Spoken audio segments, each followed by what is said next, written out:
streaming. And then I will send you the old Linkarooski.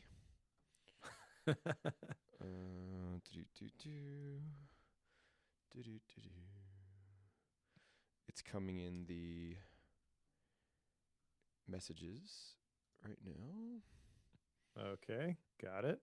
And according to...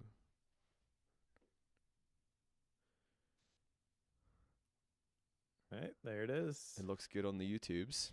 Look at that.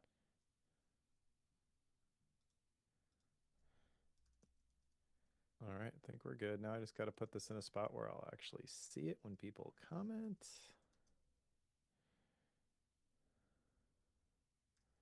Oops. Come on. Ugh.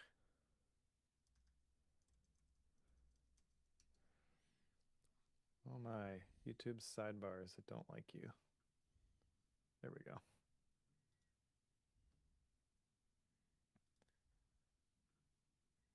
All right. Let's see. What else do we need to talk about before this book? Nothing. I'm going to go ahead and publish the Patreon post. So now we are live everywhere.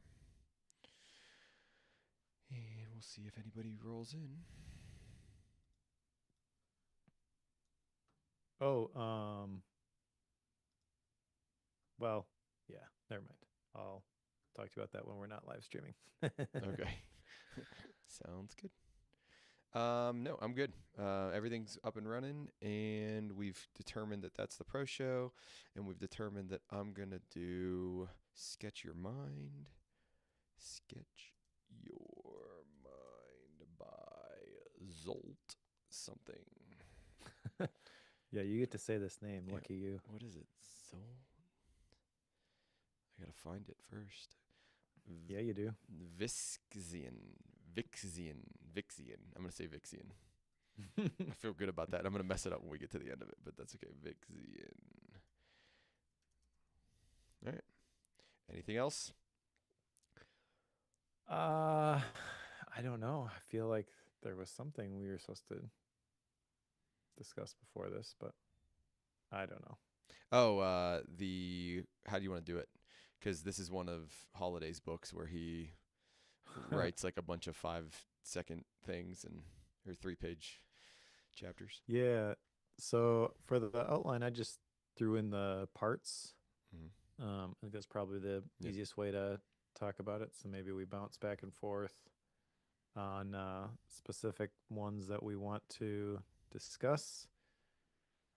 I don't know how many each for each part.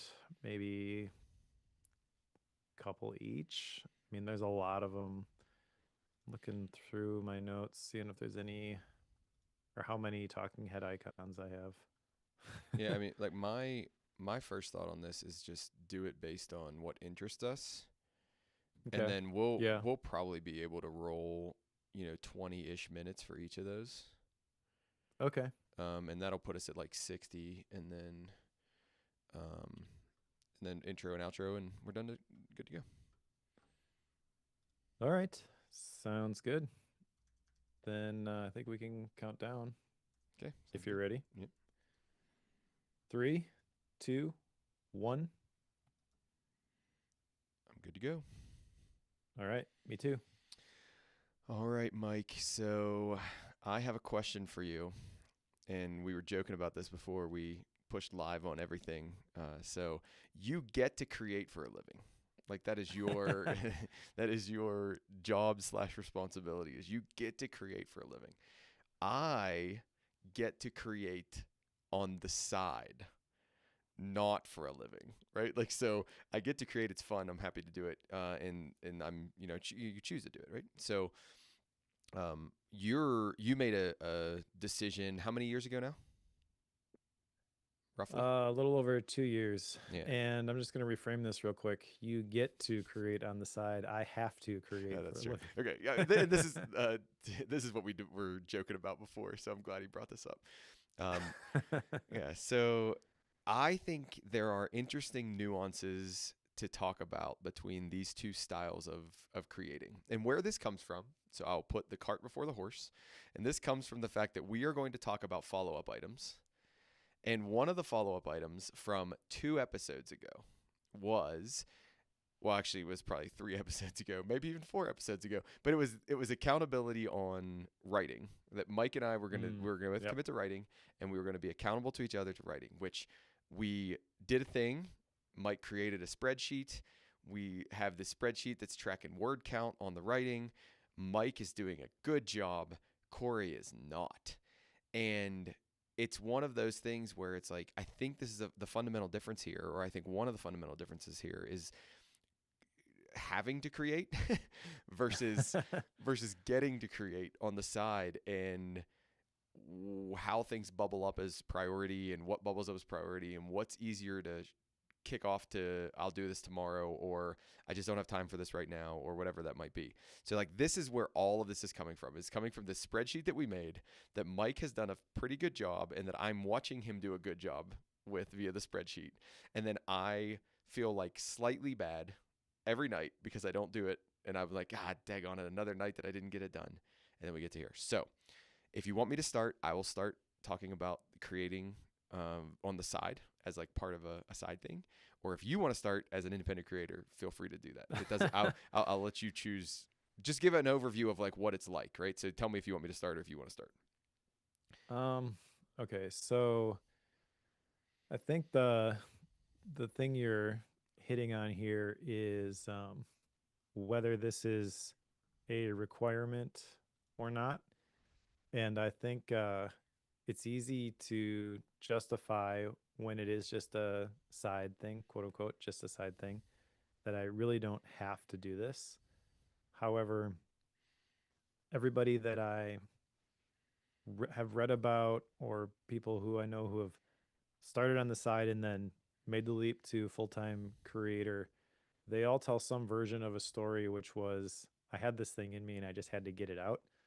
So I feel like to some degree, it's an excuse to say, well, I don't have to do this. And I don't think it's necessarily a judgment of character to say that I'm taking that excuse. I think it is perfectly valid to say, there are other things that are more important to me than showing up and writing these words every day. Yeah. I do think it's, I don't know, if you have this this inkling to want to publish a book or do this thing, even if it is on the side, I feel like the only way you'll get there is if you really do go all in with it. And again, this is not a judgment on Cory for not filling out the tracking Google sheet for our November writing progress.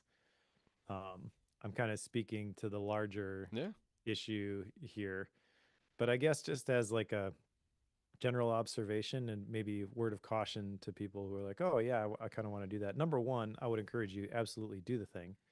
But number two, recognize that it's going to be way harder than you think it's going to be. It doesn't, I'm not trying to disincentivize people from doing it. You got to kind of know what you're getting into though. And the way to actually stick with it, I think, is to create the motivation ahead of time, recognizing that, this is really something that is burning in my soul. You have to throw enough wood on that fire before you try to step out there and make it happen. Otherwise, it just fizzles. Yeah, I couldn't agree with you more, right? Like, so part of what we decided to do was accountability, right? And I think an interesting part of accountability is, can we both keep up with the thing that we said we were going to do? By the way, it's kind of ironic if you're watching the live stream. Mike has a sweatshirt on that says creator. He just leaned back and it says creator in bright blue letters. So that's kind of ironic. I wasn't ready for that to happen. But I got this at the J. Klaus lab event. So he had these custom made, and it says underneath it, I make stuff on the internet. That's awesome. Yeah, that's awesome. So that's very fitting for our conversation. But like, I think part of the accountability is, you say, did you have enough of the fire to actually keep this thing going? And I think doing a challenge like this, where it's like, maybe I didn't. Like, maybe this thing just wasn't that thing that's going to keep it going. Or maybe the writing the book is the thing that's not, that I'm just not that jazzed about, or I'm not going to do that. I don't know the answer to this. Like, I'm processing out loud right now to Mike and to a bunch of other people, but it's something I've been thinking on is why does this fall to the wayside? And why has it for, I mean, no, like a while now, like many days? Why has this fallen to the wayside? Why has this fallen to the wayside?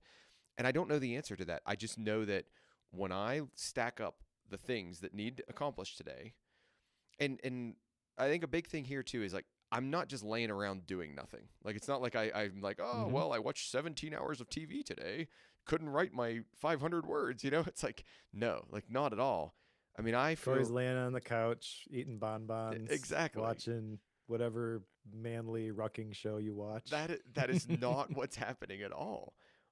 I am feeling as though I wake up super early, I go to bed, exhausted, and the writing didn't get done. And it's like it's a good thing. Like I look back at my day and I'm like, okay, I accomplished the things that needed to be accomplished today, or I did the things I needed to do today. Um, and I wonder, is it like a grass is greener question where it's like I look at it and I say, well, if I was an independent creator and if I got to do this every day, and I know he's violently shaking his head for those of you who are just listening, Mike is violently shaking his head right now. But it's like I think about like, would it just come naturally? Like, would it be like that situation where it's like, oh, I've got all the time in the world. I'm going to sit down. I'm going to knock out my 1,000 words today. Like, do, right? And I don't believe that that's true. That's why I framed it as a grass is greener situation. Like, I really, truly feel like it's going to be that. But what I can tell you is, like, we're 10 days in at this point, and I've written day one. Like, that was the only day I wrote. And I wrote day one. And that, I don't, concerns me is too strong of a word. But that makes me go, huh, why? Like, what? Like, why is that the case? Is it just I'm not ready for it yet? Is it not there yet? Am I just not that motivated to do this thing? And I don't know the answer to that. So that's why I wanted to talk to you about Sure. this. Yeah. Well, I mean, okay, so impromptu creative coaching session for Cory here. Um, the the thing I would tell you if we were working one on one, and the thing I would tell everybody else in the situation is bluntly, the reason you don't do it is you don't care enough, which is fine. Mm-hmm. But the this is the reason why I do the personal retreat stuff, because I was in that exact same situation, except there were things that were even professional goals of mine that I wasn't taking any action on. But I think specifically it was the side stuff where, oh yeah, this is really important. It's part of the long term vision. It aligns with my values. This is what I want to be known for. And then I get caught up in the day to day. That's one of my goals. I'm following the 12-week year format. And at the end, I don't make any progress on it because you lose the battle in the day. And then you lose enough of those battles. You lose the week. You lose enough weeks. Mm-hmm. You lose Mm-hmm. the quarter. So the quarterly planning number one highlighted what was actually going on instead of waiting until the end of the year and having that realization, Yeah. which I Yeah. think is Yeah. valuable in and of itself. But then with the personal retreat format that I've landed on, it did a couple of specific things for me. It created the motivation to show up consistently and take consistent action on the things that are really important, and it provided clarity to cut the things that aren't, because the battle that you are describing is the one that I was losing as well at the beginning, and the one that everybody faces every single day who's trying to do something like this on the side is well, I've got, some time I think I could maybe set aside for this, and then it doesn't go according to plan. Well, that just gets bumped. There has to be a connection, a strong connection that you review regularly. And then when you do that and you really have dug into why is it that I want to write this book, and you've codified it as part of that quarterly planning process, and you've broken it down, you've identified the milestones, and these are the steps that I need to take in order to achieve these milestones, which are going to achieve this goal. And this is why this goal is super important for me. That's the thing that allowed it to stick for me. I describe in the personal retreat handbook how when I first started doing this, I was setting these 12-week year goals, and I was failing on every single one. And I was like, what is wrong with me? And then once I even applied the first version of the personal retreat process, I basically went from not achieving any of them to achieving all of them. And it had nothing to do with the goals themselves, had nothing to do with my bandwidth being increased or anything like that. It was just clarity. Mm-hmm. It was, this is really important to me for these reasons. And the motivation, I believe, is way more important than the willpower. If you're trying to achieve these goals out of willpower, you always end up running out by the end of the Yeah. day. You have to tack it on at the beginning of the day if you're going to try to do it with willpower, and you're already getting up super early, so that's not an option. Yeah. And then by the end, if you're, well, I just don't, I can't even. Yeah. Well, and that's so true. So I have to think about then maybe like the why isn't good enough, right? Like like I mean Yes. that's what it is. So but like that's frustrating to me because like I've run your process like 4 times and I've done this and I'm like, yeah, like solid why. Like I've got this nailed. Like this is gonna be successful. Like, and it's like I feel good about that. And then I get to and I'm like, nope, didn't happen. Like obviously the why. Like so there's something wrong in my discernment of the why. Maybe. Yeah, if I would look for a disconnect between the the why that you have stated as to why you picked this goal, this Mm-hmm. objective, intention, whatever, and the vision, your vision and values. So when you set these goals or set these intentions, you are basically guessing at the connection. And in the moment, it sounds like this is going to be a good connection. And then when the rubber hits the road, you realize that it really isn't as connected as maybe you thought it was. So figuring out a way to reframe that or to restate it, or even to just say, you know what, this one didn't work. I'm going to chuck it, try something different next time around, are all perfectly valid, viable options. Yeah.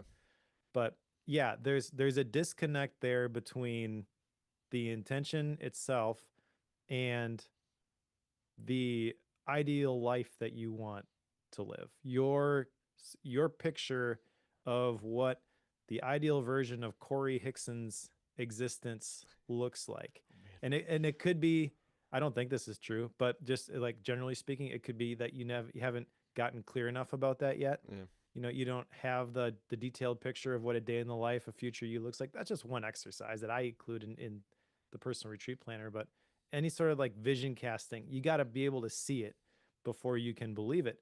And so if you've never gotten detailed about it, maybe you don't really believe in it that much. Mm-hmm. Or maybe it's, too vague, or you recognize that this is actually really being shoehorned into this value that you really do believe in. Yeah. And it's just your subconscious recognizes that and is like, yeah, nice try. Yeah. Yeah, that could be true. Okay, so you think about this from I guess what I'm intrigued by is tell me your process in terms of you don't have anything that well, I guess that's not even true. I was gonna say you don't have anything that you have to do. And when I quoted half for anybody who's looking at it, like I think about the things it's like, oh, I have to go teach my classes. Like I have to. Because that's what I told the university I would do. So you tell yourself you're gonna do things and then you have to go do those things, right? Like I mean, is that kind of the way it works? I guess, although I would say I have told thousands of people that I have to, or I'm being told by thousands of people that I have to do certain things. Yeah, that's true. And it really is just in the promises that you make. So there is external accountability for me. Having said on the podcast, I'm going to write this book, that is weighty to me because I don't let my online followers down. They are critical to my business. Like that is Mm-hmm, very mm-hmm. important to me that I deliver on those promises, or they're not going to read my stuff. They're not going to listen to my stuff. They're not going to watch my stuff. They're certainly not going to buy my stuff. Why would they buy something from somebody that they can't trust? Right. Yeah. So there are promises made with Bookworm where we're going to show up every 2 weeks. There are promises made with Focus. There are promises made with my newsletter. This is going to go out every Monday and it's going to be PKM related. And so I always hesitate to make those promises because once I make those promises, I feel like I have to show up no matter what. Yeah. I am not going to let other people down, even if it means I work 80 hours this week. I'm going to get this stuff done, which sometimes I have to. So this is I think where a big disconnect is as well because it's like I mean bookworm's solid, right? Like I mean for those of you who don't read along with us on every book, like it's a lot of reading. Like there's a lot of time spent with your nose in a book. And then you're reading other things that you like to read or other things that you're doing for other programs and all this stuff. So it's like it's not like this is the only thing you're reading. So it's like I get that and that makes sense for me, and I'm doing that for Bookworm. But like these other things that are more like me independent, and maybe it's because it's like me focused, and I don't have any problem with me like setting a lofty goal and then like not hitting it. It's like, oh, that only hurt me, like that only impacted me, and I've built up this negative muscle, if you will. I don't know if that makes sense at all, but like this negative muscle of like, oh, okay, like that's gonna happen, that's gonna happen, that's gonna happen, and that's a bad philosophy. I think maybe is the way I'm. Well, Yeah. I don't think it's necessarily. Um, I'd be careful how you frame it. Like, I don't think it's necessarily something you've done wrong or something that is wrong with you if you're having trouble following through on these commitments that you're making. It could also be there's just too much friction in the process. Yeah. So are you familiar with the Colby index, the Mm. 4 different colored bars? I used it when I was the integrator at the digital marketing agency, a couple other places too, actually. And it's kind of like working styles. So there's people who are high quick starts. They get excited about the beginning of a project. There are people who are high follow through, who once they say they're going to do something, they're just going to create the systems and processes to get it done. Mm-hmm. Take a guess which one I am. Mm-hmm. There's people who are, what are the other ones? So there's a Implementer green one. and fact finder. Okay, fact finder. Yeah, I'm a high fact finder too. So one of the things that, as a high fact finder, that could be holding me back from getting started on a project is simply lacking the clarity. So if I sit down with my personal retreat planner and jot down all that stuff, I now have all the facts. I have all the information I need to take consistent action on it. So it's recognizing those things that are keeping you stuck. And there's lots of different things, lots of different ways that that could be happening. So. And that's just one assessment. I mean, there's lots of them out there, but I don't know. I would look for a disconnect between the motivation and then a disconnect, not disconnect, but a bottleneck maybe in terms of the process or the workflow, and how can I eliminate the friction so I can do more of what I say I want to do. Yeah. So what you're telling me is there's not a magic pill, Mike, that will give me the motivation and the energy There's not. Yeah, I know. Yeah, I wish there was a motivation or a magical pill that would give me the motivation and the energy when I needed it. But okay, cool. So it's really, I think it's like what we're saying here is when we come down to it, it's less about independent creator and then creating on the side. It's more about the motivation and the processes to see that thing through that you said you were going to do, or to pick the right things and then see them through. Interesting. I like that. Yes. All right. Before we go on to the the regular show, I have to go yell at kids who are screaming in the other room. Okay. I think they're playing Rocket League. Yeah, that sounds good.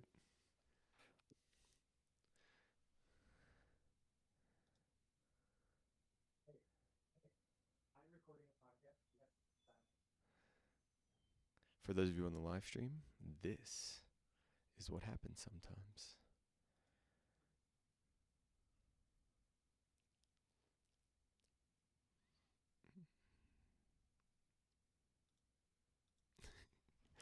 Were they playing? Sorry, not sure if you heard any of that in the background, but I heard a tiny little bit of it. But boy! But I was listening. Oh, you're fine. You just told him that you said, "Hey, I'm recording a podcast." So all good.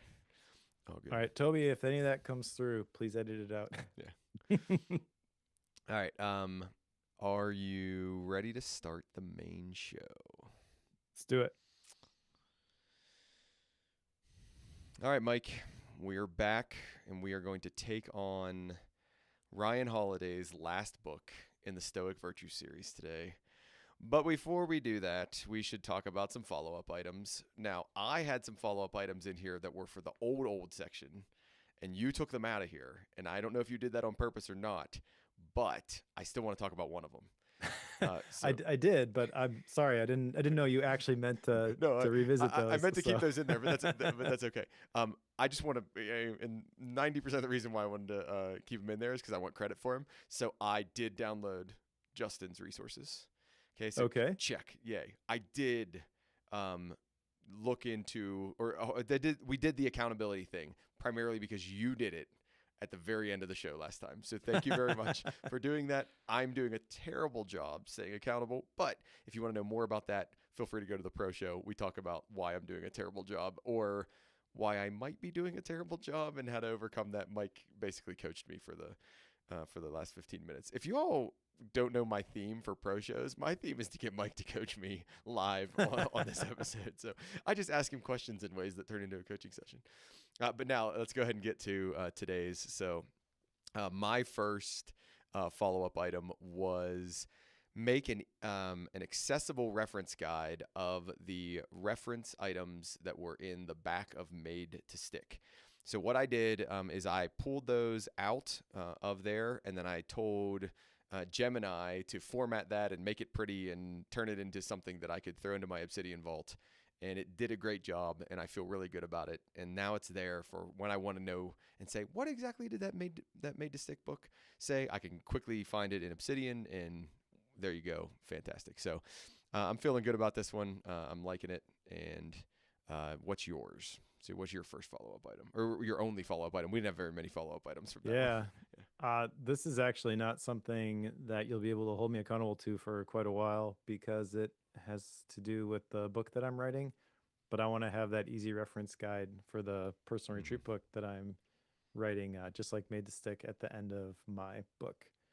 So I haven't even started this yet, but I am working on the writing, as you alluded to. We've got a fancy Google sheet which charts all the words that people have written. Yep.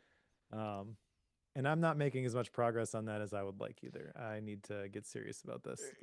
Okay, just so everybody knows, not making much progress is light years ahead of the amount of progress Cory's making. So Mike is doing a great job, everybody. I'm just going to tell you that he's doing a great job.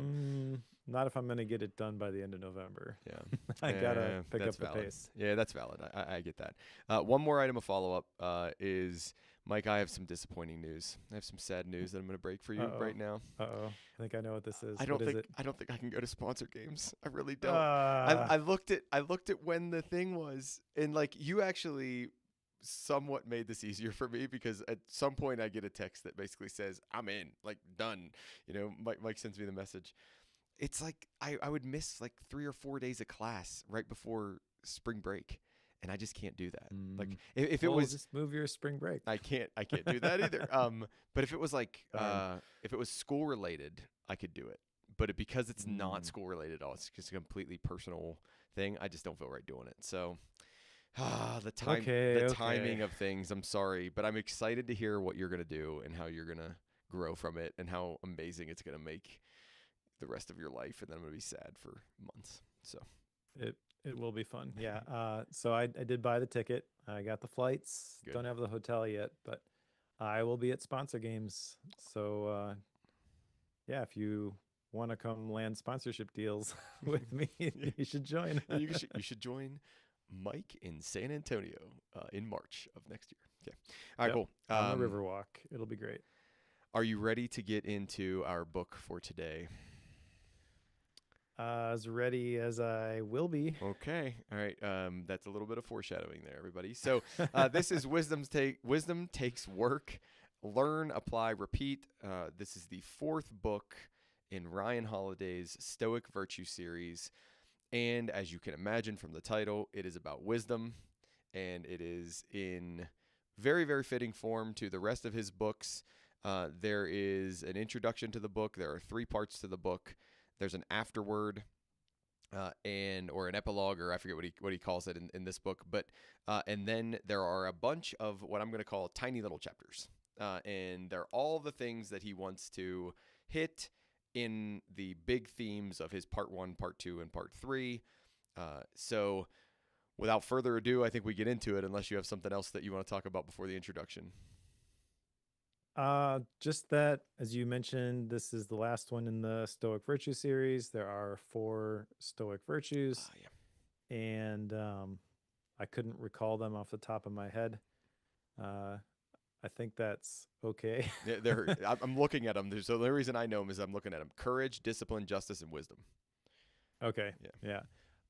So I would say at the beginning of this that even though they are Stoic virtues, this is not a Stoicism textbook per se. Like there definitely is a stoic vibe to it, and Ryan Holiday has, I think, firmly established himself as the stoic guy. Yeah, for sure. um, but I don't consider myself a stoic. I'm not a huge fan of stoicism, not a huge fan of Meditations by Marcus Aurelius.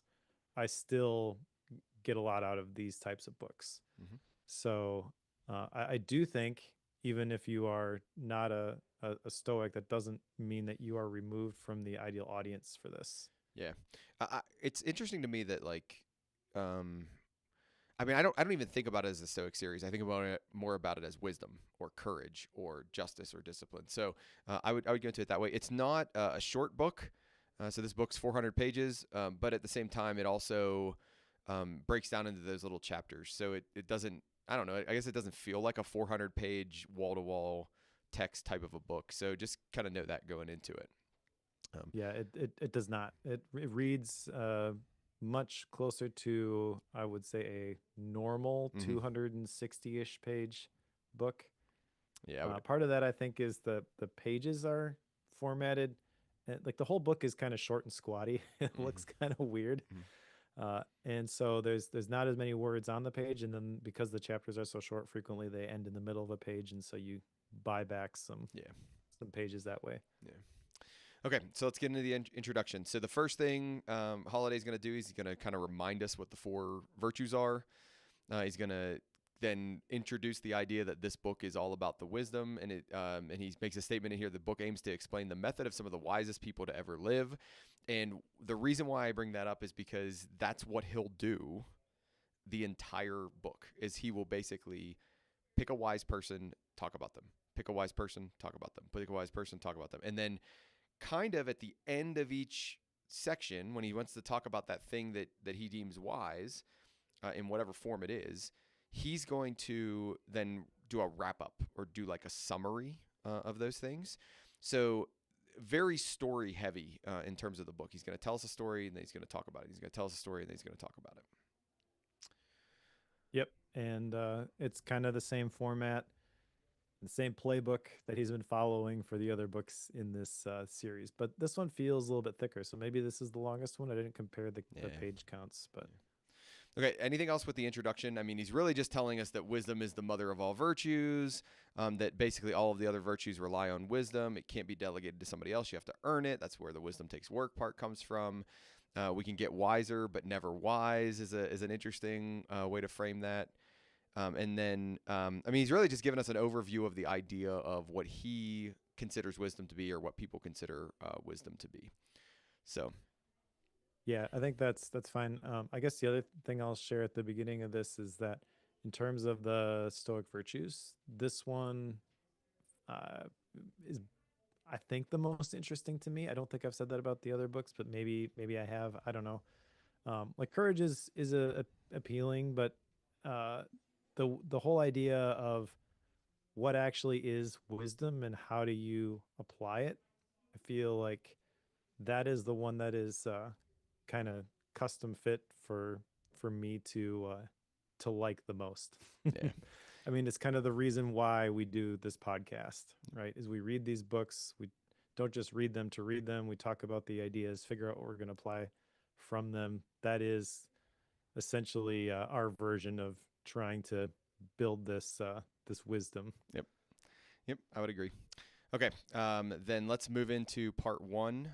Now, this episode is going to seem maybe a little bit different than other ones because each of the three parts is actually quite long. So I didn't count them, but Mike, you might know more off the top of your head. I mean, there's probably 15 subsections within each one of these parts. You know, I mean, like there's a decent number of pages in every one of the parts. So the part one, the first part is called the agoge, or your training ground.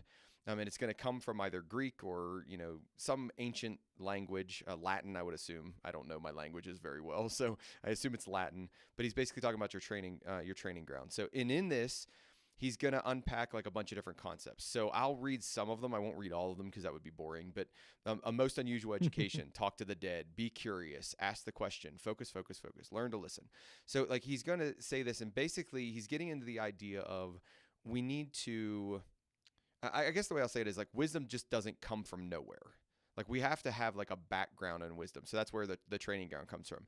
Just so you can get a structure of the book as we unpack the entire book. The next one is going to be called the Sirens, the perilous rocks you must beware, and the next one is called the apathesis or touching the divine. So basically, it's like train yourself, then be careful of these things, then basically extend this idea of wisdom or try to achieve actual wisdom. Maybe, maybe not. We'll talk about that when we get there. But I think the best way to do this, Mike, is to just kind of look at it and say, hey, what do we want to talk about in here? What stood out to you? What makes sense as you went through the training ground portion of the book? Sure. Well, one that I really liked was Talk to the Dead. Uh-huh, uh-huh. Because this is about books. So he mentions that books are conversations with the dead. He says that we all have time to read. And on page 26, there's a quote that says, "There are many paths to wisdom, but nearly every one of them runs through books." Mm-hmm, mm-hmm. And I have not heard Ryan Holiday talk about this topic, but I feel confident in saying that he would advocate for physical books. Would you think that? That seems very true to you. I think he would. I think he would advocate for reading, not necessarily physical books, but Well, reading. he has a bookstore where he sells physical Oh books, my gosh!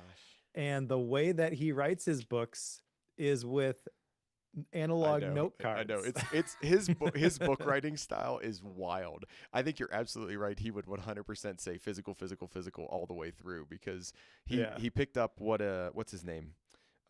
His mentor. Goodness gracious.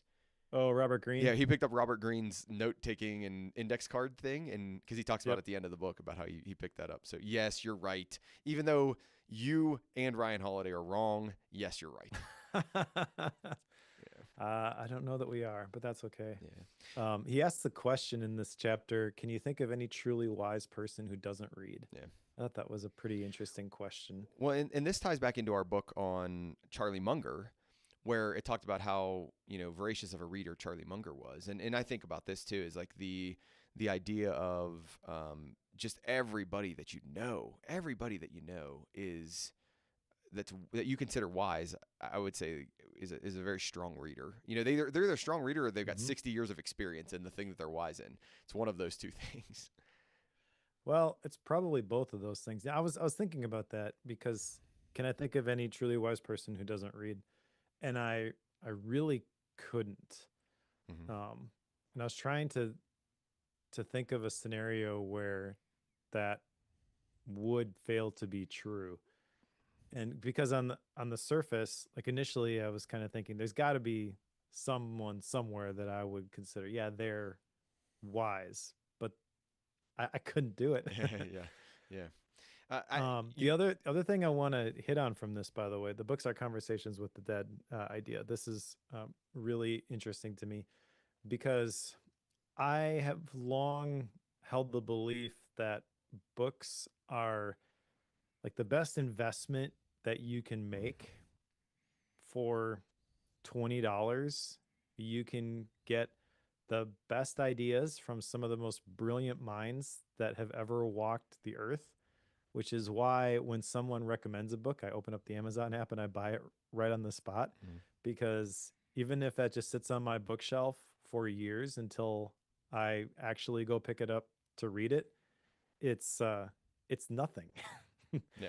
I mean, we spend so much more on pumpkin spice lattes and stuff that makes no real difference in our lives. Yeah. And when you think about what books actually have the potential to give you, it's kind of crazy that they are so cheap.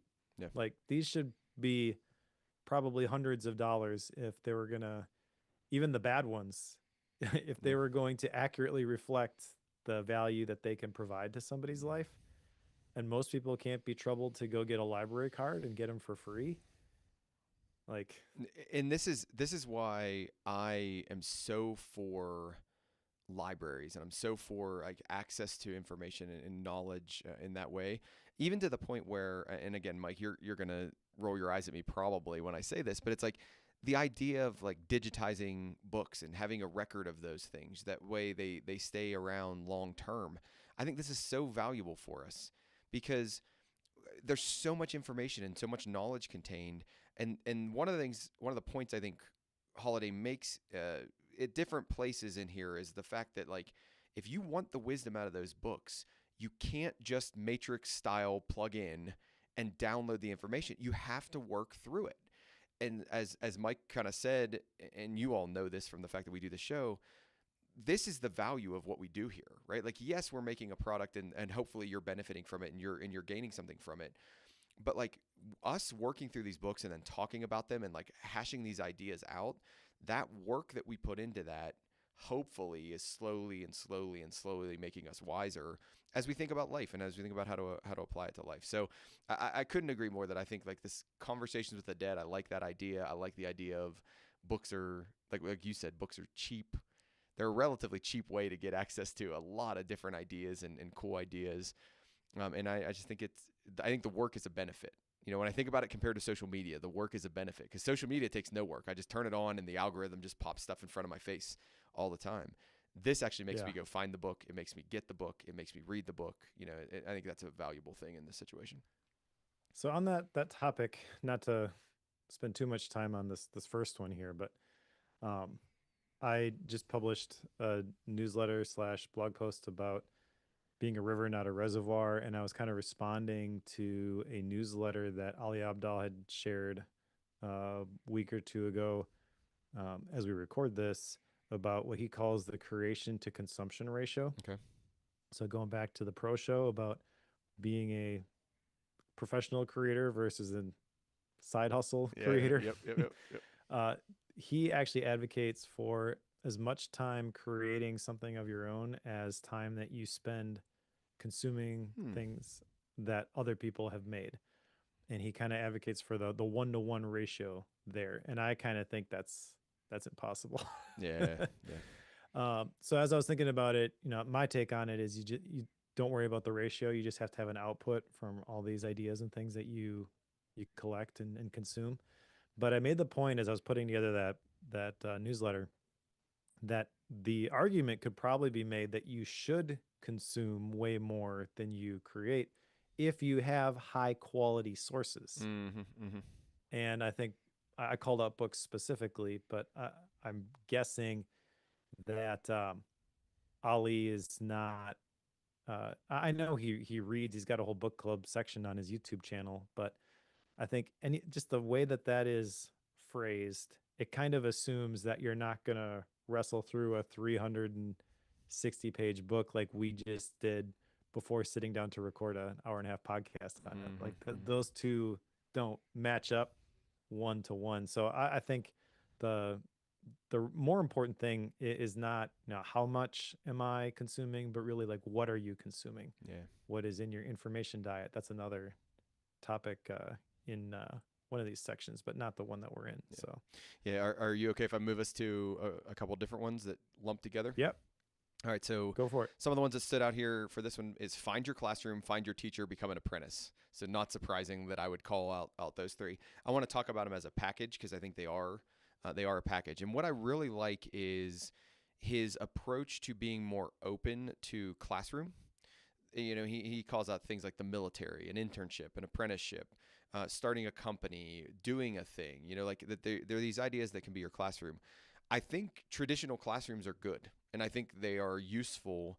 And I think that it's going to be very hard to become a wise person without, at some point, experiencing a traditional classroom. Like I just think that's the case. I also think that it's going to be hard to become a wise person without experiencing a non-traditional classroom.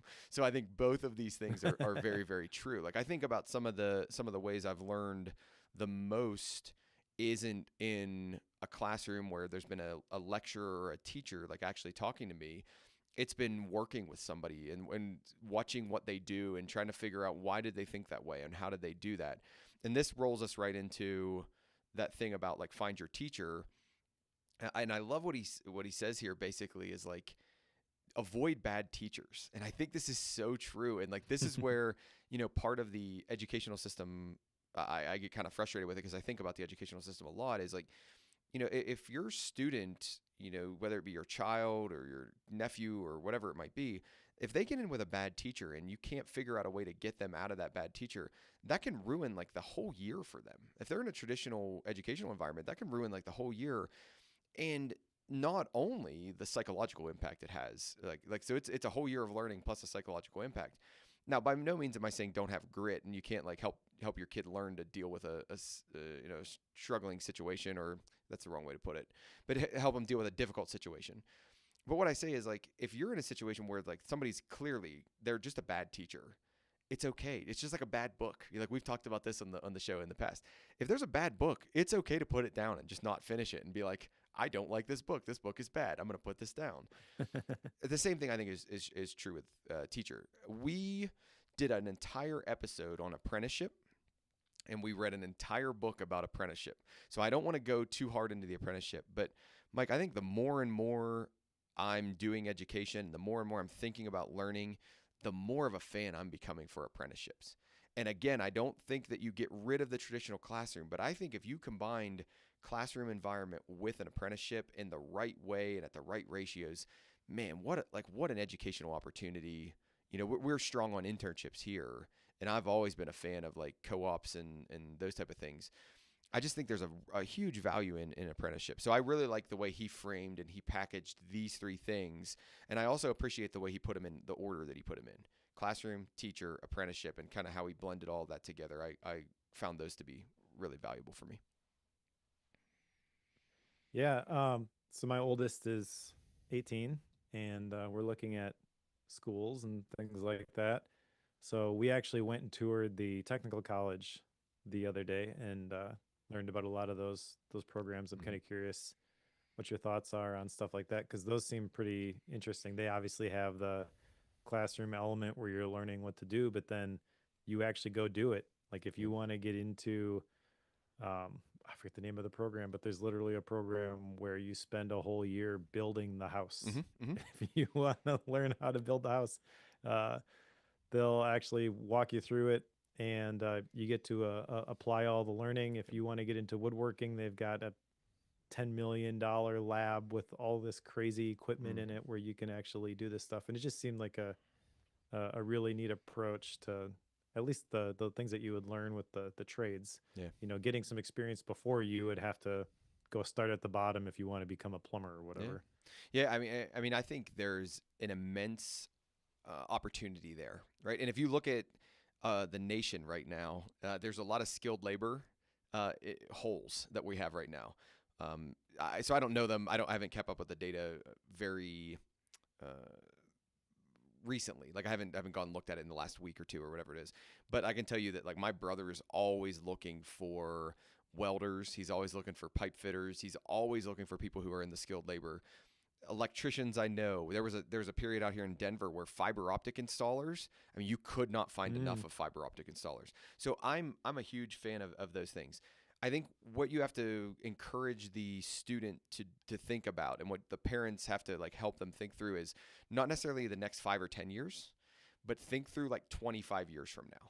It's like in 25 years, what do you think about like still going out and managing job sites and, like welding and like getting into all those crazy positions and like being an electrician, versus are you setting yourself up to where as you naturally like get older, right, and you don't want to do those manual labor type jobs anymore, have you set yourself up in a way that it allows you to then manage the people that are doing that work, or apprentice the people that are doing that work and mentor the people that are doing that work? Sure. And I think there's a both sides of that conversation, because I think that there are certain individuals where those jobs fit much better with them, especially at 18, 19, 20, 21 years old. Like, I mean, just without a doubt, like that's what they need to be doing right now. Just like I think there are certain people who come out and they're like, I need to go to the military.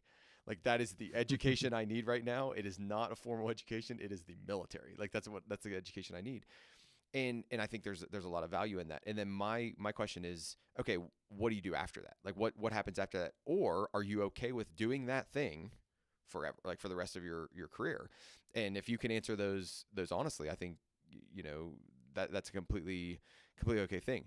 I also find, I have to say this because I'm a university faculty member, right? Like I also think there's a whole nother set of the world that when you graduate when you graduate high school, going into undergrad, like going into traditional 4-year undergrad program, is the absolute right thing for them to do. That's exactly what they need to do. And they know why they need to do it. And then there's a whole group of people that have no clue what they want to do, and they're in the murky middle, and they come out and they say, well, what do I need? I need a couple years to figure stuff out. And Yep. that could look like gap years. That could look like actually enrolling in a university and using the university to explore those opportunities. It could look like apprenticing under somebody, getting mentored. So there's my overly long-winded answer of, I think they're all viable options, and the hard work is figuring out which one's best for you. Sure. Yeah. One other thing I wanted to talk about in this section, there's actually a little chapter called "Create a Second Brain," Mm-hmm. which I gotta admit, when I read that title, I was like, "Huh," Huh. because I knew that he creates his books on the analog note cards, as you mentioned, the system he picked up from Robert Greene. So that was curious that was here. Really, what this is an admonition to keep a commonplace Yep. book. Exactly. I was gonna say that too. Yeah. Yeah. So he mentions engage in the practice of capturing information and recording it so it can be drawn on later. And then later on, I think it was the acquire experience section. He talked about Da Vinci, who was methodical about processing and recording information he came across inside of his commonplace books. He talks a lot about Da Vinci, and his notebooks and things like that actually come up later in a different section. But there's one other quote from this Create a Second Brain section that I think is absolutely great advice. Study all systems, but make your own, one you'll actually use. Mm-hmm. Mm-hmm. Right. So this is essentially why I have taken the approach with practical PKM that I have, and I've struggled a little bit with Life HQ because I don't want it to be done for Mm-hmm. you system that you just start using and then you never think about it again. Turns out that's what people say they want, but I feel like the most successful version of any PKM system is one where you take the foundation and then you apply your own tweaks to it, Yeah. which is why I have written over 60,000 words in documentation for Life HQ. Mm-hmm. So I Mm-hmm. literally have a whole book written Yep. already just inside of Life HQ with all the how-tos and things. But regardless of whether you use Life HQ or not, I just want to call out that this is great advice about not just copying somebody else's system. I kind of recoil a little bit when people are like, oh, I use Para or I use, whatever sort of organizational structure, because those systems are kind of built to force your brain down predetermined paths. And if those paths work for you, great, but they're probably not Yep. a perfect match. Yep. And so you do have to figure out, what is the path of least resistance for how you work, and then build the structure to support the way that you work. And just using a pre-built thing out of the box, I feel like, is just not the right way to do it. But I've also not heard anybody describe why, or not why, but really what I consider to be the correct approach so succinctly. Mm-hmm. Yeah, I think he does a good job here. I also want to say that I don't think your Life HQ is meant to do that. I don't think you ever sell it like that. You sell it as like what I see it as a get over the hurdle, right? Like, so, okay, here's a preceded thing to get over the hurdle, and then you got to tweak it and you got to make it your own. Like, that's the way I think you've done there. So I'll stop there. But I agree. Like, I think you have to have some sort of a system, or wisdom will take longer to develop. Because I think if you don't have some sort of a system, a commonplace book, a digital commonplace book, some sort of Life HQ type of a thing, you're just going to lose too much because of especially how fast information hits us these days. and how Mm-hmm. much information hits us, and how busy we run our lives. Like we all run our lives entirely too busy, I think. But what what are you going to do? Like that's just kind of how life is right now, unless you make an active choice to not do that. Okay, Yep. I have Agreed. one more out of here that I want to talk about, and then we can move from my perspective. The join a scene section, the join a scene chapter. I really like the join a scene chapter. Right? So Yeah. like this is where I get my first action item out of the book. And my first action item out of the book is what scene makes sense for me. So I will freely tell you that like one of the reasons why when Mike asked me to co-host Bookworm with him, I was like, yes, because like the scene around people who take in information and process it critically is a very valuable scene for me. It's one of the reasons why I like universities. It's one of the reasons why I like academia. I think you can go too far. I think it can get, you know, you take yourself too serious in certain environments. But I like those scenes where people take in information and they think critically about them.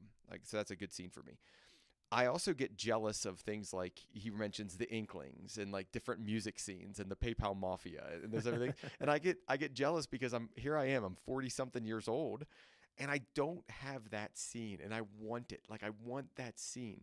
Right. Like, so Mike, I'll freely admit to you, like I get jealous of I don't know what you call it, your creator group. Right. Like Creative it's, Business Accelerator. yeah, Yeah. it's like it's like I want a group like that. But then I'll tell you, it's like, Well. well, hold on. If you pushed me hard and you said, well, which one do you want? Like, what do you want? Like, create it, Cory. Like, go make that scene. And I would go, you know what I mean? Like, so it's a double-edged sword. Yeah. So I actually would generally advise not to go make the scene, but to join the scene, especially at the beginning, because you kind of don't know what the scene should look like, Mm-hmm. your ideal scene. He does bring up the Junto, which is Benjamin Franklin's Club of 12 Friends devoted to mutual improvement. But I feel like if you just grab 12 random friends and be like, hey guys, let's get together and mutually improve each other, the first version of that is terrible. The second version of that is a little bit Yep. better. Third version of that, okay, now we're on to something. Yeah. And by then your 12 people has dwindled down to 6, right? At the most. Yeah, yeah, exactly. So you're better off just trying a bunch of different scenes, especially with the internet. I think it's more accessible than ever to join that sort of thing. That being said, the Creator Business Accelerator, I mean, I've told you before that I would love to have you in there. And then I'm doing it currently as like a 10-week sprint for people. But I fully intend to make this just like a bi-weekly group coaching thing that's added on to Mm-hmm. the library in the long term. I feel like occasionally doing the sprints to kind of give people the positive peer pressure, the accountability to actually do the thing can be useful. But really, the scene that he's talking about isn't like a cohort style where you show up for a short period of time and you do something. It's a place that you show up Mm-hmm. consistently because you join the conversation and then you walk away and then your brain continues to turn things over and it's like, oh, well, here's a question I have, and then you come back and you ask that. And so that's where the really good stuff happens, I Yeah. feel like, is the regular meeting of the minds, so to speak. So And this is an area where I believe the virtual medium has hurt us.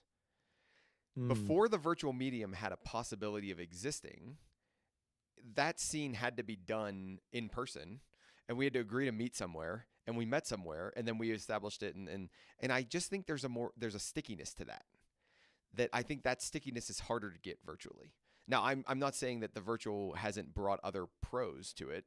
I just think the virtualness is less sticky than it is, when you're in person and you're going to the local, coffee shop or brew house or whatever it is, like the stories he describes. So, okay, Mike, do you have any more from this first section? Because I'm ready to go to the second one if you are. no, let's go to the second one. Okay, second one. So part 2, the sirens, the perilous rocks you must beware. So as you can obviously tell, where he's getting this from is the idea that the sirens would call you in, and then what would they want you to do? They'd want you to run aground onto the rocks. So when we're thinking about wisdom, what are these sirens that we must be aware of? I'll give you some of the things he talks about here. empty the cup, right to think, assemble your board of directors, think for yourself, don't break your brain, grow up, don't be a snowflake, those kind of things. So this is a very interesting chapter, or sorry, the very interesting section to me, because in some of these chapters, he like latches on to individuals and just, I mean, Mike, I texted you about this throughout the week. He kind of just goes off, right? Like, I mean, he just goes off, and it's like, I'm like, did he just start ranting? Like, and just go crazy on this rant about somebody that he sees doing Yeah. this wrong? So he does rant a lot. Now I'm curious, are you wanting to actually talk about the afterword as part of this, or are we just keeping it to the three No, we sections? can talk about the afterward. Yeah, we can talk about the afterward. Okay. Yeah. Well, I will save it then. Okay. Yeah, we'll save it for the afterward. But he does, like, he kind of goes off on a rant. Now he ties it back into wisdom. So it's not that he just goes off on a rant and says, like, I'm going to use this as my platform to rant about a thing. He does tie it back into wisdom, and he makes connections, to the title of the chapter and back to it. So I just thought that was strange. Like, that caught me off guard after the first chapter, where the stories were all like, kind of look at this thing and let's aspire to be like this. And then this one, it was all like, whew, here we go. He's gonna go off again. So Yeah, and let's say the quiet part out loud here. The person that he's talking about in this first chapter, The Storm Within Us, is Elon Musk. yeah, And again, we can talk more about this in the afterword because I think that gives a lot of context. But at this point in the book, it's kind of like you're being kind of brutal yeah. here, buddy. Well, and my big thing is like, it's like, regardless of how I feel about the individual, I'm just thinking, holy cow, like, here we go. And Yeah. he goes for it. Okay, so what are some of the things that stood out to me in this? This is where you get the What's Your Information diet, which we've talked about before, and I think is very valuable. I really like the assemble your board of directors, and the Mm-hmm. idea of, if you have the wrong board of directors, they're going to lead you in the wrong way. If you have the wrong advisors, they're going to lead you in the wrong way. I like that he calls out the fact that we fill ourselves with, so this is empty the cup, but we fill ourselves with distracting information, and we kind of allow that to arise to an importance level that it shouldn't have, or it doesn't deserve, and we need to empty the cup. That's what he's talking about, is get rid of that distracting things. This ties into a chapter that he talked about in the last section, which is focus, focus, focus. So it's like, if you put those two together, they're a nice pair that we getting rid of the distracting things will allow us to focus more. I'll stop there on those. Like, there's a lot of stuff in here that I think is really, really wise and well done, but those are a couple that I called out first. Yeah. So let's talk about the Watch Your Information diet because that was another one that I liked. So he frames this uh, by saying that what we put in our minds is just as important as what we put in our bodies. Now, I don't know if you follow Ryan Holiday on social media or not. He's actually a pretty good Instagram follow. He's sharing little clips from the podcast that he records in his bookstore. The latest thing he's been doing, which I really love, is some famous person will walk in and he'll make like personal recommendations. So there's a video of like him walking around grabbing books off the shelves. This is why this one's really good, that sort of thing. Mm-hmm. Um, but he also is a big time runner. So he'll post screenshots of, I just ran 20 miles at a 7 minute Yep. 30-second pace. Yep. He's way faster than I am. So he's not quite to the level of Sahil Bloom in terms of like Sahil is just such a specimen that it feels like every time he shares that stuff, he's kind of showing off a little bit. Okay. I don't get that vibe with Ryan Holiday at all, but he's another one of those guys who he obviously takes care of his body, Mm-hmm. right? He's very, very much in shape. So watching your information diet for me hits a little bit different than somebody else who's sharing this who isn't a big time athlete, because you could look at somebody who's like in decent shape and they say, yeah, watch your information diet. What you put in your mind just as important as what you put in your body. And you're like, okay, yeah, I guess so. So you kind of believe it's important because I'm looking at your body and I can see you're not all in with that Mm-hmm. aspect, Mm-hmm. right? But when Ryan Holiday says it, it has more weight. It feels more extreme. It's like, okay, this is really important. You better pay attention to this. He says you can consume too much, applies to both food and facts. Mm-hmm. 100% agree. Yep, I agree. Which is the kind of inspiration behind the newsletter I mentioned. You know, at some point you got to quit consuming and you just got to create something out of it. But then also the kind of not necessarily action item for me associated with this, but the thing to think about is that a fool hears only what they want to hear. So consider your information sources. In fact, he explicitly says in this section to seek out the things that challenge you. That's sort of a theme throughout. There are a couple different places where he talks about finding people who disagree with you, people who have different points of view than you do. I think it was the last chapter actually. He talked about how no matter where you go in the world, they think that their norms are normal. Yep, yep, yep, yep. Right. And so you kind of, it's sort of a systemic way of pushing back against that, I think, which is pretty good advice. Yeah. There's a section in here where he talks about thinking for yourself, and Mm-hmm. he uses Churchill as an example, and he uses some other examples or other people as examples that I didn't write down. But this idea that like tradition for the sake of tradition should be, like thought of as poor. Like we don't just do things because that's how everybody's done them. But at the same time, we don't just change things just because we want to change things for no reason. And I like this idea Right. of coming out and analyzing a situation and not just doing what everybody else is doing for the sake of their doing it, but saying like, is this the best way to do that? And I think my engineer brain likes this because I'm very utilitarian. Like, Mike, if you tell me this is the way to do XYZ, and I look at it and I go, Mike, no, it's not. There's a much better way to do this. And just because you and your 100 million other people are doing this, that doesn't mean that's the way I have to do it. So I like this idea of thinking for yourself. And essentially, this chapter is kind of like overcoming groupthink. Don't just fall for groupthink because that's what the group thinks and that's what you want. And again, I said this before. I think the order in which he writes these chapters is very wise. Like I think he does it in a good way where he flows you through it, not in a not in like a direct or an overbearing way, but in like a subtle way. So he'll talk about, what's your diet, and then he'll talk about think for yourself right afterwards. And then right after that, he's going to talk about another one that I like. It's called Don't Break Your Brain. So, okay, I just told you you're taking too much stuff in. I just told you don't fall for groupthink. Now I'm going to tell you, hey, every once in a while, just take a break.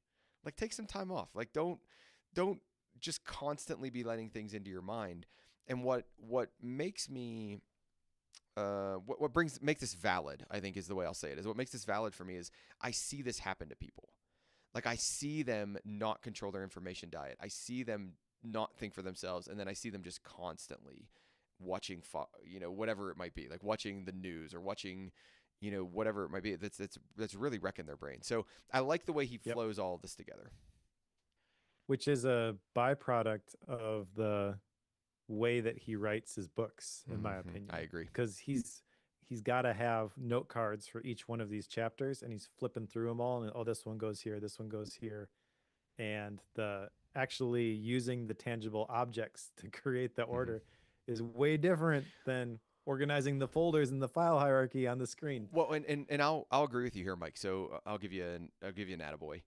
Scrivener is essentially the version of this. It's like the note card version of writing with his index card system, his physical index card system. But I'll tell you, I've used Scrivener before and I've played around with it, and it doesn't feel the same. Like I've done the note card version where you have the physical thing, and I've done the digital version where you have Scrivener in the app, and you can move the note cards essentially the exact same way, and it doesn't feel the same. Like Does not. it's more tangible is the right word. There's another word there, but it's like it's more clarity producing to do it with the physical thing than it is to do it with the digital form. Yep.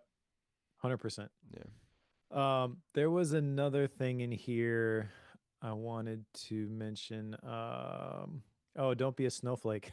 Yeah. Yeah. He says people have been banning and burning books they don't like for centuries. And then he says something very profound. He says people are allowed to be stupid. Yeah. Exactly. Yeah. Toughen up. Yeah, and then he says we have a choice between truth and repose. So we can basically either just like take the easy route, or we can try to get to truth and live right, but that's going to take a lot of work. Yeah. And then this is where he talks about how we have to seek out disagreement and exposure to those conflicting and challenging ideas. That's what makes us stronger. Yeah. So I think that's really powerful, and something that everyone should seek to embrace, which is not the natural. Like you kind of mentioned the news sources. Uh, I don't care what side you're on. If you watch the news, it's not the journalistic presentation of facts that it used to be. Mm-mm, mm-mm. It's very opinionated, and I'm sure it's all based off of the ratings, like the shows where they call the other side stupid and can you believe what this person has done now? Exactly. Get more people watch that. So that's kind of just what it gravitates towards. But that is having an effect on you, Oh and yeah. it's not a good thing. So it may be human nature to just be drawn to that sort of stuff, but recognize the effect that it's having on you and push back against it. It's kind Yeah. of a good way to summarize the book, to be honest. Yeah. Yeah. I mean, I'm gonna lump three together again because I think he does such a good job. Or I guess this one I would lump four is he's got grow up and then don't be a snowflake, seek criticism and make mistakes. And Mike, if you wanted me to make a very strong claim for why it is worth it to go to a university, if you put those four together, if the university is good, if they're doing what they should do. Now, I'm not going to tell you that all universities are good and they're doing what they should do. They should help you grow up. They should help you not be a snowflake, right? And understand that there are these other ideas out there. And by no means like do you have to agree with all of them, or are we trying to get you to agree with all, but you should be exposed to a lot of them, right? And you should think through those in an environment where the stakes are lower. And I would say the classroom environment is where the stakes are lower. You should seek criticism. That's essentially 95% of my job is to criticize people. Not in a mean way, but in like you submitted a thing. Hey, this isn't good enough. Hey, you could have tweaked this. You could have changed that, right? You could have done this thing. And then make mistakes. And I'll go back to the idea of where do you want to make mistakes? You want to make mistakes in low stakes environments. The educational system is a low stake environment. What's the worst that happens? You fail my class and you take it over again. Oh my gosh, everything's gonna be okay. You know what I'm like? If I make a mistake in business, there's a real good chance that I have to fire people, or there's a real good chance that I don't have money to eat and I have to, do different things. So I like the way we tie it back to wisdom, right? Like these four ideas really lump together really well for if I can figure out a mechanism for these or a way to get better at these, I will become more wise. And I think that's really valuable for us. Yeah, agreed. Okay. Anything else on this one before we move to part three?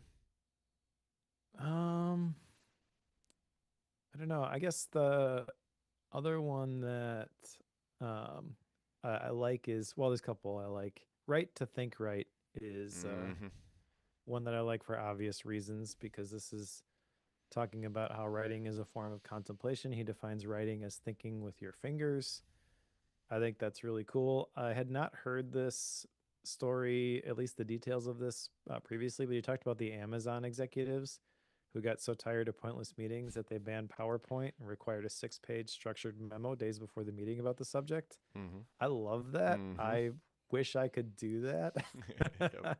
Yep. Guarantee it's not gonna work, but that's pretty cool. And then don't fall for it is also kind of interesting, because this is really about why people get duped uh, into joining cults or whatever. He says we drink the Kool-Aid because we want it to be true. Talks about how charisma is a powerful weapon, um, and no one wants to admit when they've been fooled. So I think he does a good job, though. I don't remember specifically from this chapter or not, but this isn't all just like hot takes, real pointed statements. He does a good job of tempering this with this could happen to anybody. Mm-hmm. So kind of like when it happens to you, be willing to change your mind and make things right again. Mm-hmm. Mm-hmm. Yeah. um, that's not exactly how he said it, but that's kind of the takeaway as I think about what he says here. Good, good, good. So for those of you listening, like this is a hard book to talk about in just in general, because there's a reason why these things have made it into this book. And I think they're valuable. Like, I don't think there's any section of this book that I would have just completely said, you didn't need to put this in there, or this is a waste of my time. Like, I really don't think there's anything like that. And I don't want to get the silent rating too far. But what it means is, like, Mike and I can't talk about all of them. So, like, we're glossing over, like, big chunks of this book, not because it's bad, just because we can't talk about all of them. So we're really trying to hit the highlights for you. So just keep that in mind as you're looking through. Like, why didn't you talk about this section? I read the book and I think this is the most important section. Yep, I agree that that's an important section. It's just we can't talk about everything. Okay, so let's go into part 3. Part 3 is called the apotheosis, or touching the divine. Right. So the apotheosis, or touching the divine. And in this one, I struggle with trying to understand exactly what Ryan was trying to get at in this last one. It's essentially like, I don't know, Mike, is this the wrong way to say it? Be wise? Like, is he basically, like, in part 3, like, hey, I told you how to try to get wise, and then I told you how to not make mistakes as you're trying to get wise, and now I'm telling you, just go be wise. Like, just go be a wise person, even though you'll never achieve wisdom, like pure wisdom. Go do the thing. I don't know if that's right or wrong, but I don't know if you have a thought on that or not. But that's I had a trouble wrapping my head around part 3. I think if you look at the, like, 2-page spread he's got for the different sections, as I look at this, it's really talking about discipline. Okay. So I feel like kind of inherent with that is practice. So yeah, I think you're on the right track when you're saying, okay, now go do it. Yeah. It's like enough understanding. Now let's actually apply it. Yeah, let's apply it. Yeah, maybe applied. Maybe that might be another one to say there. Okay, so our chapters in this one, or our sub-chapters in this one: shrewd, sensible, sound, strong, practice empathy, embrace the mystery, be self-aware, suffer into truth, laugh, and he's just got a lot of them. One of the things that we didn't really do all that well up until now in talking about this, the first part, the anchor individual, so Mike, correct me if you think I'm wrong here, the anchor individual is Montaigne. So he talks a lot about Michel de Montaigne, right? That's the first part, or part 1. Part 2 is, I would say, the anchor is Musk. And then in part 3, the anchor is Lincoln. So he'll have this one anchor person, and then he'll bring in other stories throughout that. But I think Lincoln is our anchor in part 3. Probably, though Churchill shows up in a lot of them. Oh yeah, he does. Yeah, he does. In fact, I was reading the book last night, and there's a quote from Churchill on page 323 and 324 under the laugh section that I literally laughed out loud. And Toby's like, "What's so funny?" So I'll read this to you. This is really about self-deprecating humor, is what he's talking about at this point, being willing to laugh at yourself. So it says, asked for a blood sample, Churchill told his doctor, "You can use my finger or my ear. And of course, I have an almost infinite expanse of arse." Yep. Oh yeah. My. So I cracked up, and Toby's like, "What's so funny?" And like, want to hear a really funny quote from Winston Churchill? Did he think it was funny? He did. He yeah, did. That's good. All right. So I think one of the ones that stands out to me is this embrace the mystery idea, that the more we learn, the more we don't realize we know anything. I wish that I had a prepared way to show you what we were taught in grad school about getting your doctorate and getting your PhD. And like, they drew this curve. So I'm going to try to draw a curve, like the outside of a circle. And then they drew a little bump on it, right? And then they drew a little dot on the bump, and they were like, okay, like, here's the world's knowledge, and that's the big curve. And then the bump is the thing you decide to study, right, when you're in grad school. And then the little dot is what you're expected to do in order to get a doctorate. It's like you're expected to make that tiny little dot on the outside of that bump. And it just makes me think about this, and because the more you learn about an area, the more you realize you come out and you're just like, man, there's just so much I don't know about. Like, there are 7 other people studying the exact same thing I'm studying from slightly different angles. Like, you think about you with the PKM stuff. there's a bunch of people doing PKM stuff, and you're all able to survive in your own areas because you're all thinking about it a little bit differently, and you're experiencing the different aspects of it. And I mean, how much more does that get with biology or engineering or whatever it might be? So I really like this embrace the mystery chapter of essentially the wise person. There's a section here where he talks about the wise person steel mans the other person's position. So what do you try to do? You try to take the other person's position instead of knock it down. You try to say, like, how is this the absolute right answer, and why am I wrong? And can I convince myself that your idea is the absolute right answer and that I'm wrong? And if you can do that, okay, you got better for it. And if you can't do that, you still got better for it, you know? And like, I really like the way he embrace it. He frames that embrace the mystery chapter. Yeah, that kind of complements some of the other things that he mentioned in this book that stood out to me. And I can't find the specific place, which means he probably talked about it kind of all over the place. But when you think you know it all, that's really when you know nothing. So maybe it's kind of tying to this be humble idea, because mentions that fools are rarely humble, brilliant people often are, and experience should reduce your ego, not enlarge it. I think that is a really powerful phrase. So the more that you learn, the more you understand, the more wisdom you collect, the more you realize how much you don't You know, don't know. Yep. essentially. Yeah. So it's kind of like at the beginning, maybe when you don't have that context, that understanding, I've totally mastered this topic. And then you take the same amount of knowledge, you multiply it by 10, and once you have that understanding, you're like, yeah, I don't know that much. Yeah. Yep. Yep. Absolutely. Which I think is, I mean, obviously the ideal approach, but is something that I've tried to apply to my own life. So there are a couple chapters here: always stay a student and be a teacher, that I really liked. Always stay a student. He mentions that you should continue to learn your entire life. We don't know what the future holds or what we'll be asked to learn, so we got to stay curious. I have a different way of saying this, which is keep going and keep growing. And to me, that means that you've never arrived. There's always more to understand, and it really doesn't matter how quickly you get something. It doesn't matter how much you actually collect in terms of notes, ideas, wisdom. The process is the thing that is important, Yeah. and you should constantly be engaged with that. Kind of another way to say this, for me, one of my personal core values is permanent beta. Essentially, the application never gets shipped. Yeah. Yeah. Yeah. You never hit 1.0. You're always tweaking. You're always making improvements, and if you don't, that's when you should be concerned. Yep. There's a different idea here with be a teacher that I like, but anything else you want to talk about with the always stay a student idea? I see you nodding your head. So. I just think we call it lifelong learning in my world, right? It's like Sure. the goal is always to be lifelong learning. And I think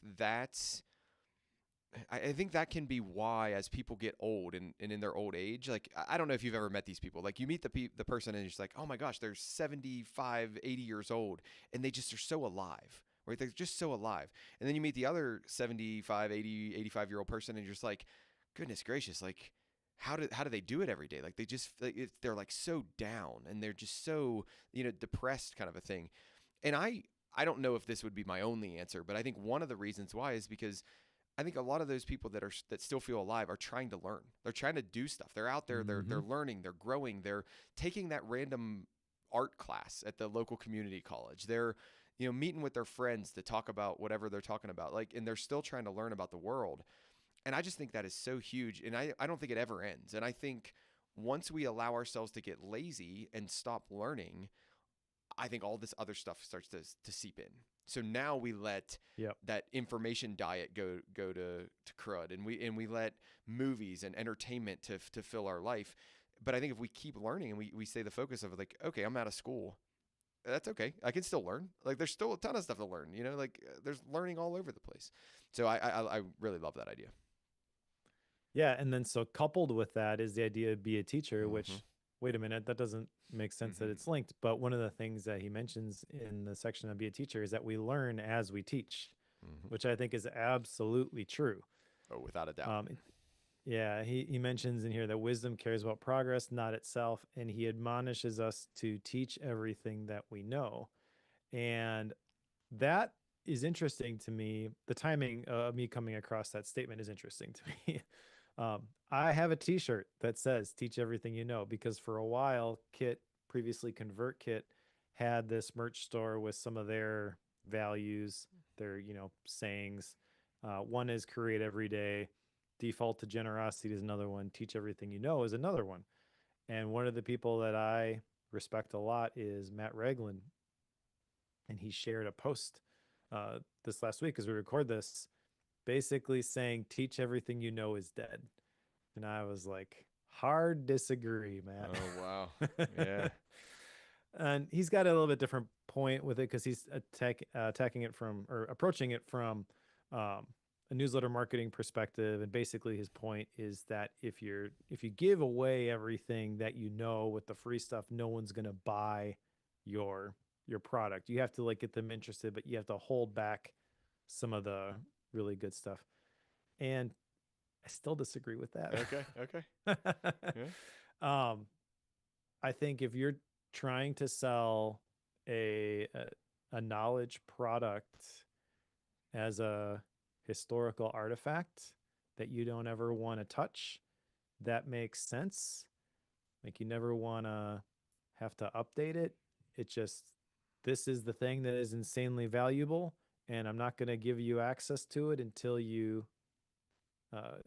until you cross the paywall. The case can be made. However, the world is changing so fast and new information is coming out all the time. I feel like if you take that approach, you've Mm-hmm. got approximately 12 minutes before people don't care and they're just going to ask the LLM and they're going to give them everything anyways. Yeah. So, what people are wanting is not an information product. What they're wanting is connection, they're wanting coaching, they're wanting curation. They want to connect with a real human who's going to help them sort through all the noise and find the good stuff. Um, and I don't think you can just do that by saying, "Oh yeah, just pay me money, trust me, I got the goods." Yeah. Yeah. Like changes too fast. Yeah. This might be a little bit different, but in light of this same be a teacher, physics. I never learned physics as well as when I had to teach physics. Like, because then, like, I mean, I tried. Like, it was never that I didn't want to learn it. It was just, okay, now I'm in front of a bunch of people and I need to teach them physics. Man, I got to learn this subject. Like, I really got to learn it gets to another point that I'll jump into here. Grasp the essence. Man, there's a big Yep. difference between understanding the procedure or the surface level thing and then understanding the essence of a thing. And I didn't realize I was gonna reference Munger twice in this one, but you get into Munger's book and he would talk about the same thing, right? Like these scaffolded lattices and how they would come together. And this is where I think his commonplace books make so much sense, or linking, thoughts in a tool like Obsidian.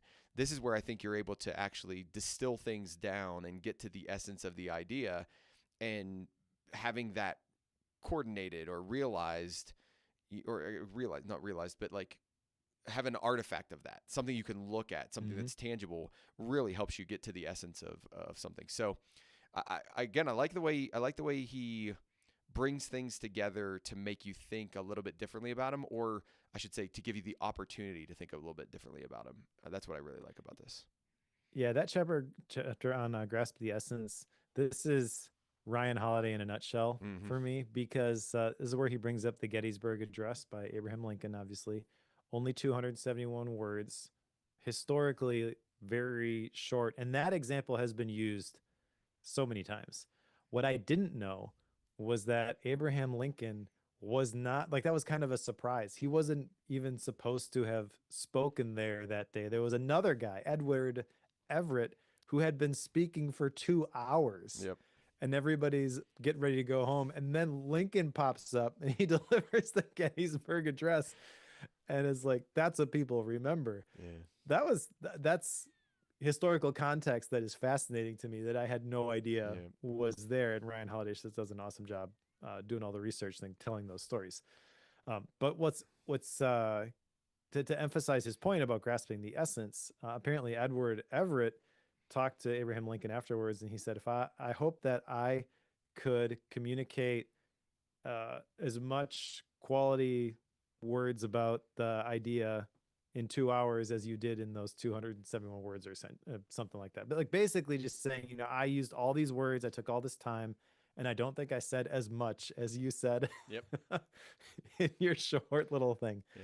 So yeah, that is the job, is to distill it down, and it's hard to do. It's why when I transfer my book notes to Obsidian, I force myself to write a 3-sentence summary. Yep. It's hard to summarize a book, especially a book like this. Yeah, I know. Good luck. Good luck, Mike. Yeah, but that is a valuable exercise, and it's not just the collection of information. Like it's the human critical thinking process. He talks a little bit about AI and the LLMs and the afterwards, so we don't have to go there just yet. But this is the application of that, in my opinion. This is like exhibit A for why you need to do that kind of stuff. Yeah. The only other one I want to talk about here, there's like 3 or 4 more that I could talk about. The only other one I really want to talk about is don't lose the wonder, because I think this happens to a lot of us. We stop that sense of just trying to find new things or being curious about things. And, there's a bunch of different philosophies on why that's the case. We beat it out of kids in school, or we've been told just play by the rules so many times, or, we're not trying to look for innovation here. We're just trying to get the job done, kind of a thing.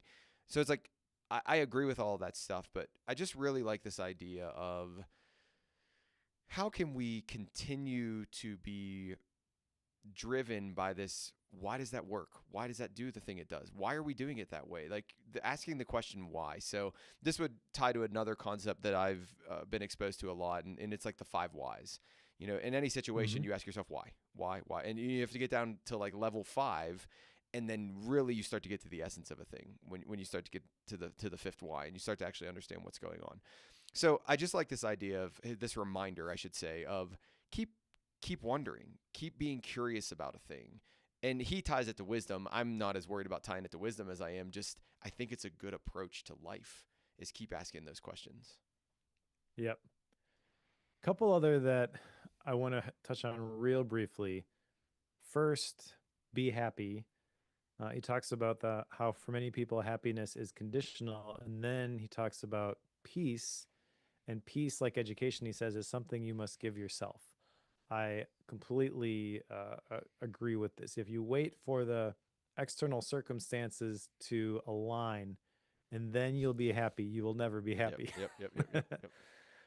And then the other one, which I think is really important, maybe the most important chapter in this section, is the one on practicing empathy. Okay. Because there's a line in here which makes this something that is not just conditional for the people that I like or the people that I agree with. He says you can empathize without accepting or excusing.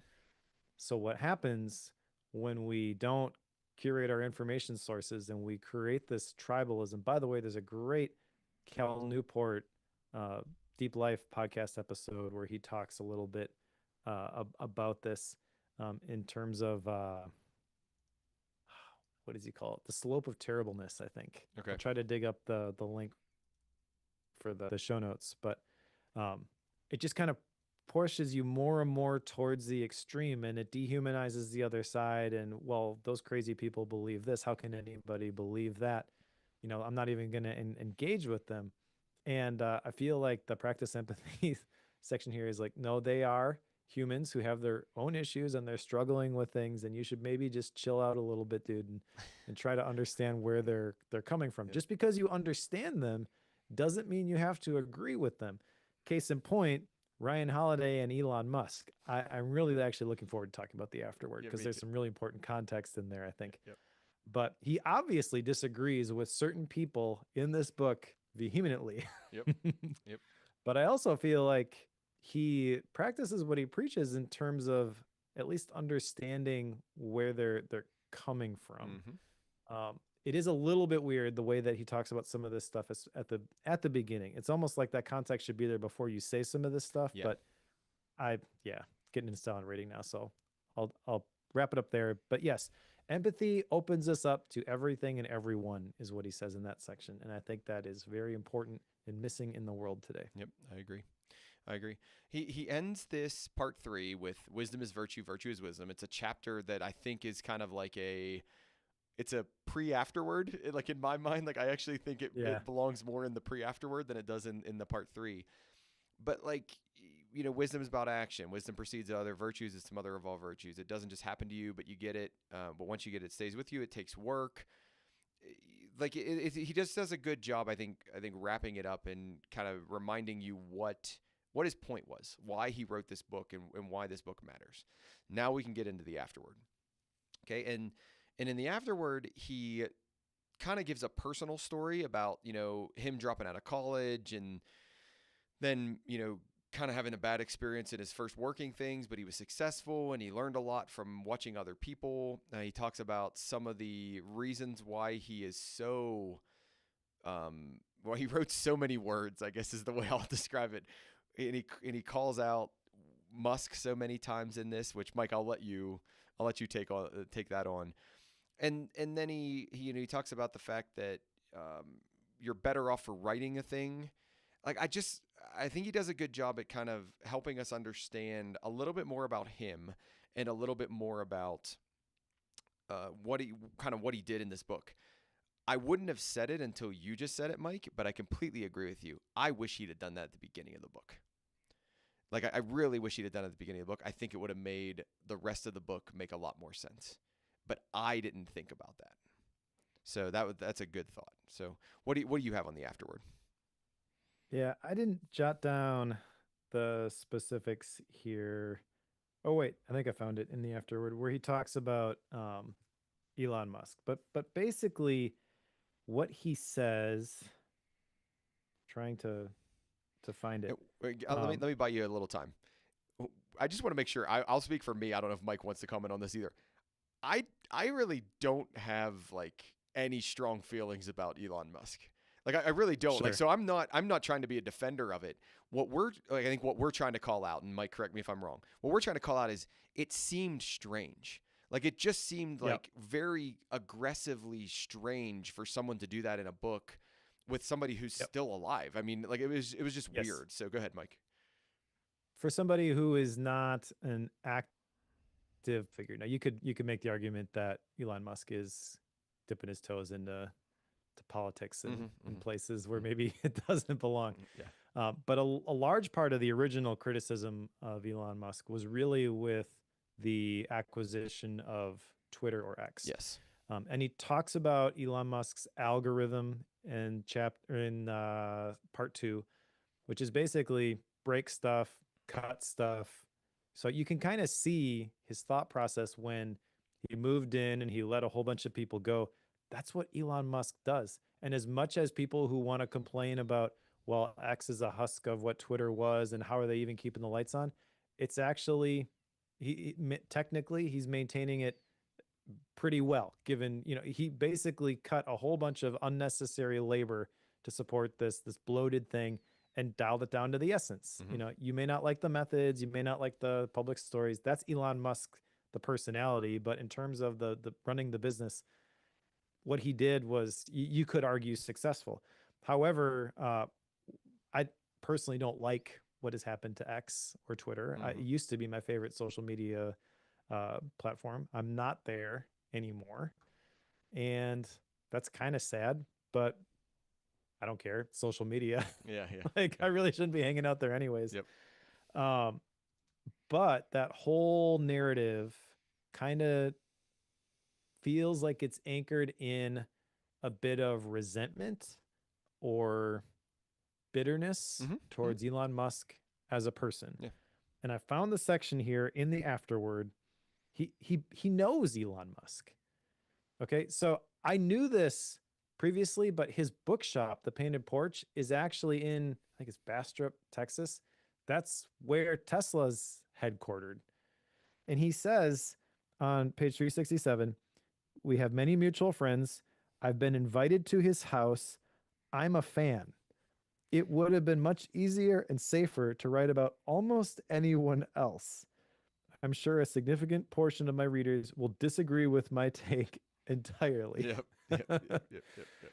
So, um, that is important context that I kind of wish you had prior to telling the stories about the active person, right? Mm-hmm. And I'm sure if Elon has read this, he's not excited about what Ryan said, and he's Agreed. not being invited back anytime soon. Agreed. But also, you kind of have to tip your hat to Ryan Holiday for, I know this was difficult to write.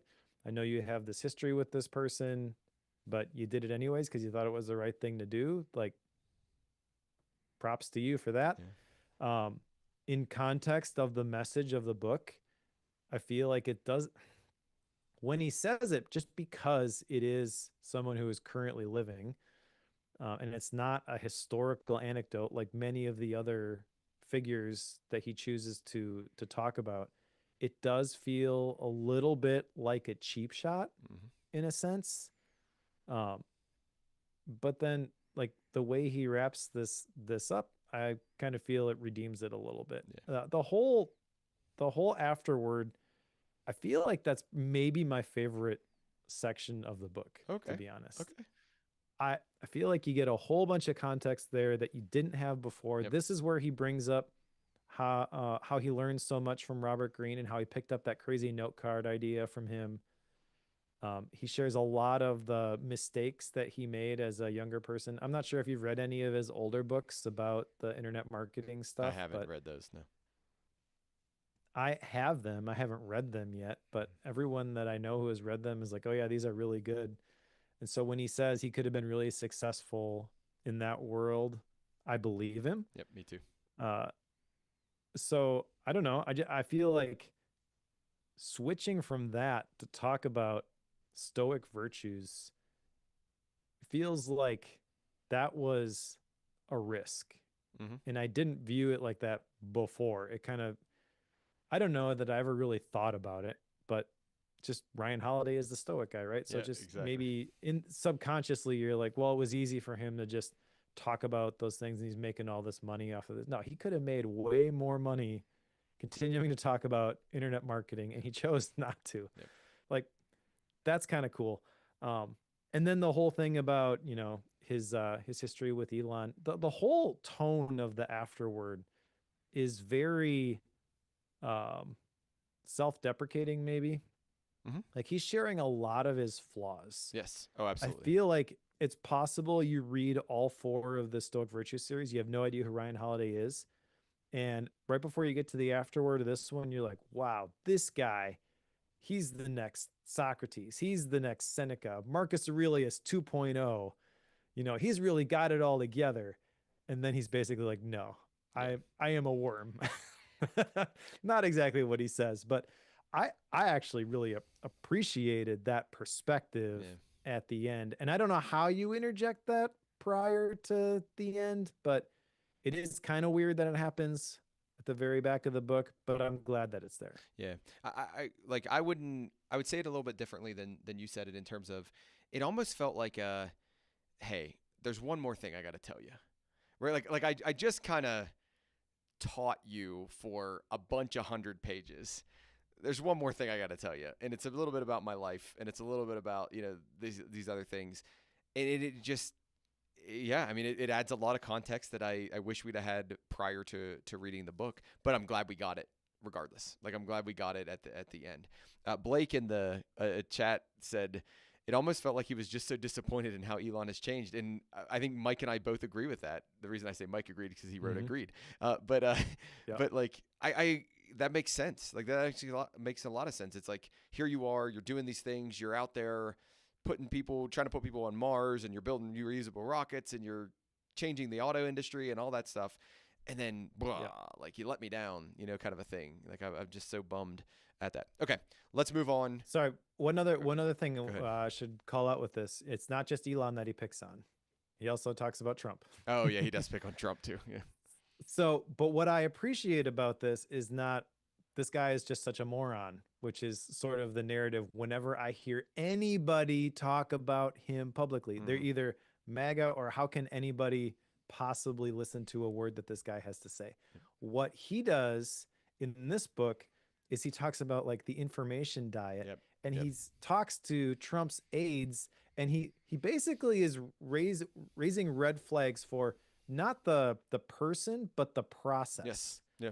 So he's letting you draw your own conclusions about the person, but he's basically saying, how people used to have to wrestle with the information, and yeah, they presented the brief, but for Trump, that's not good enough. It's got to be even more condensed.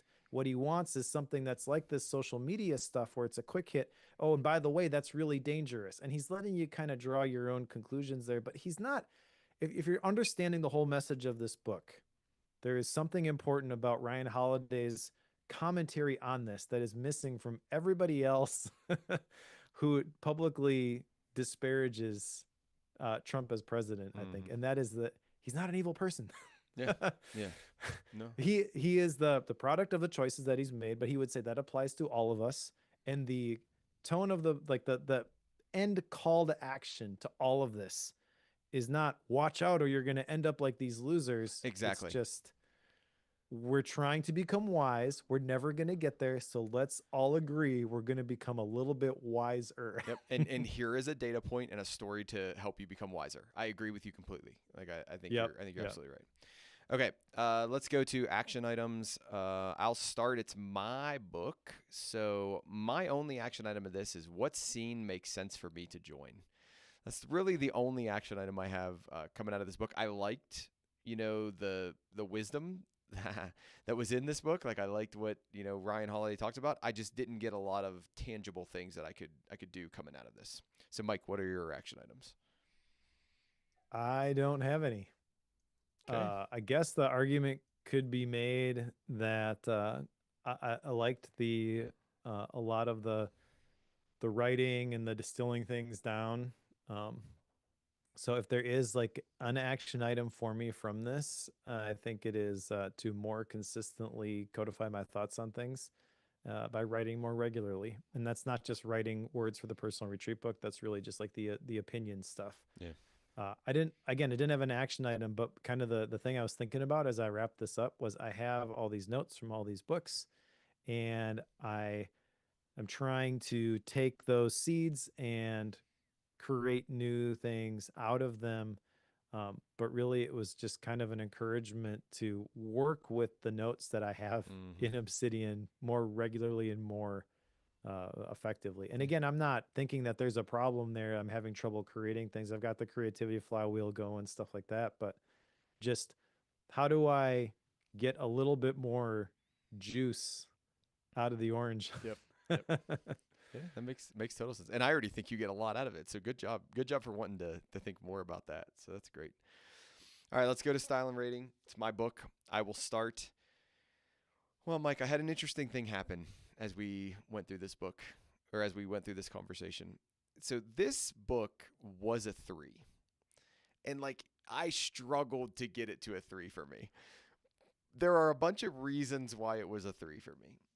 Prior to our conversation, again, I'll say prior to our conversation, is I don't know. I think some of the examples that he used, I didn't resonate with me. Some of his statements that were as aggressive as they were, I just disagreed with. Like there are parts in this book where in my notes, I'm like, I completely disagree.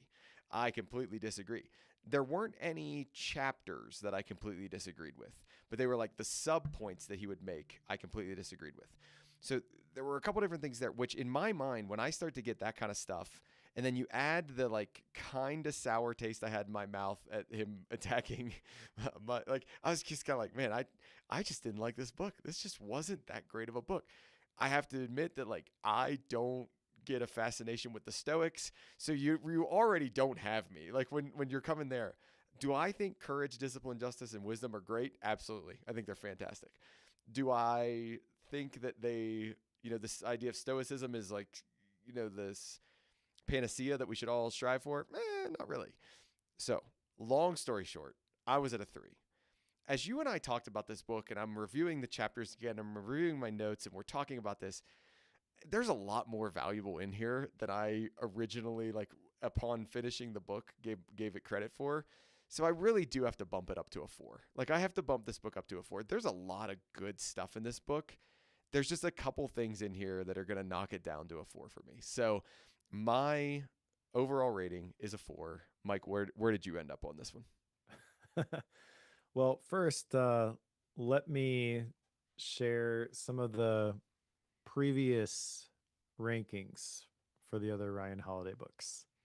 All right. So 201, Right Thing, Right Now. I believe we both rated that one a 5. Discipline is Destiny. This maybe was before you joined the show. It was, yep. Okay. So I get rated at 4.5. Joe rated it 5.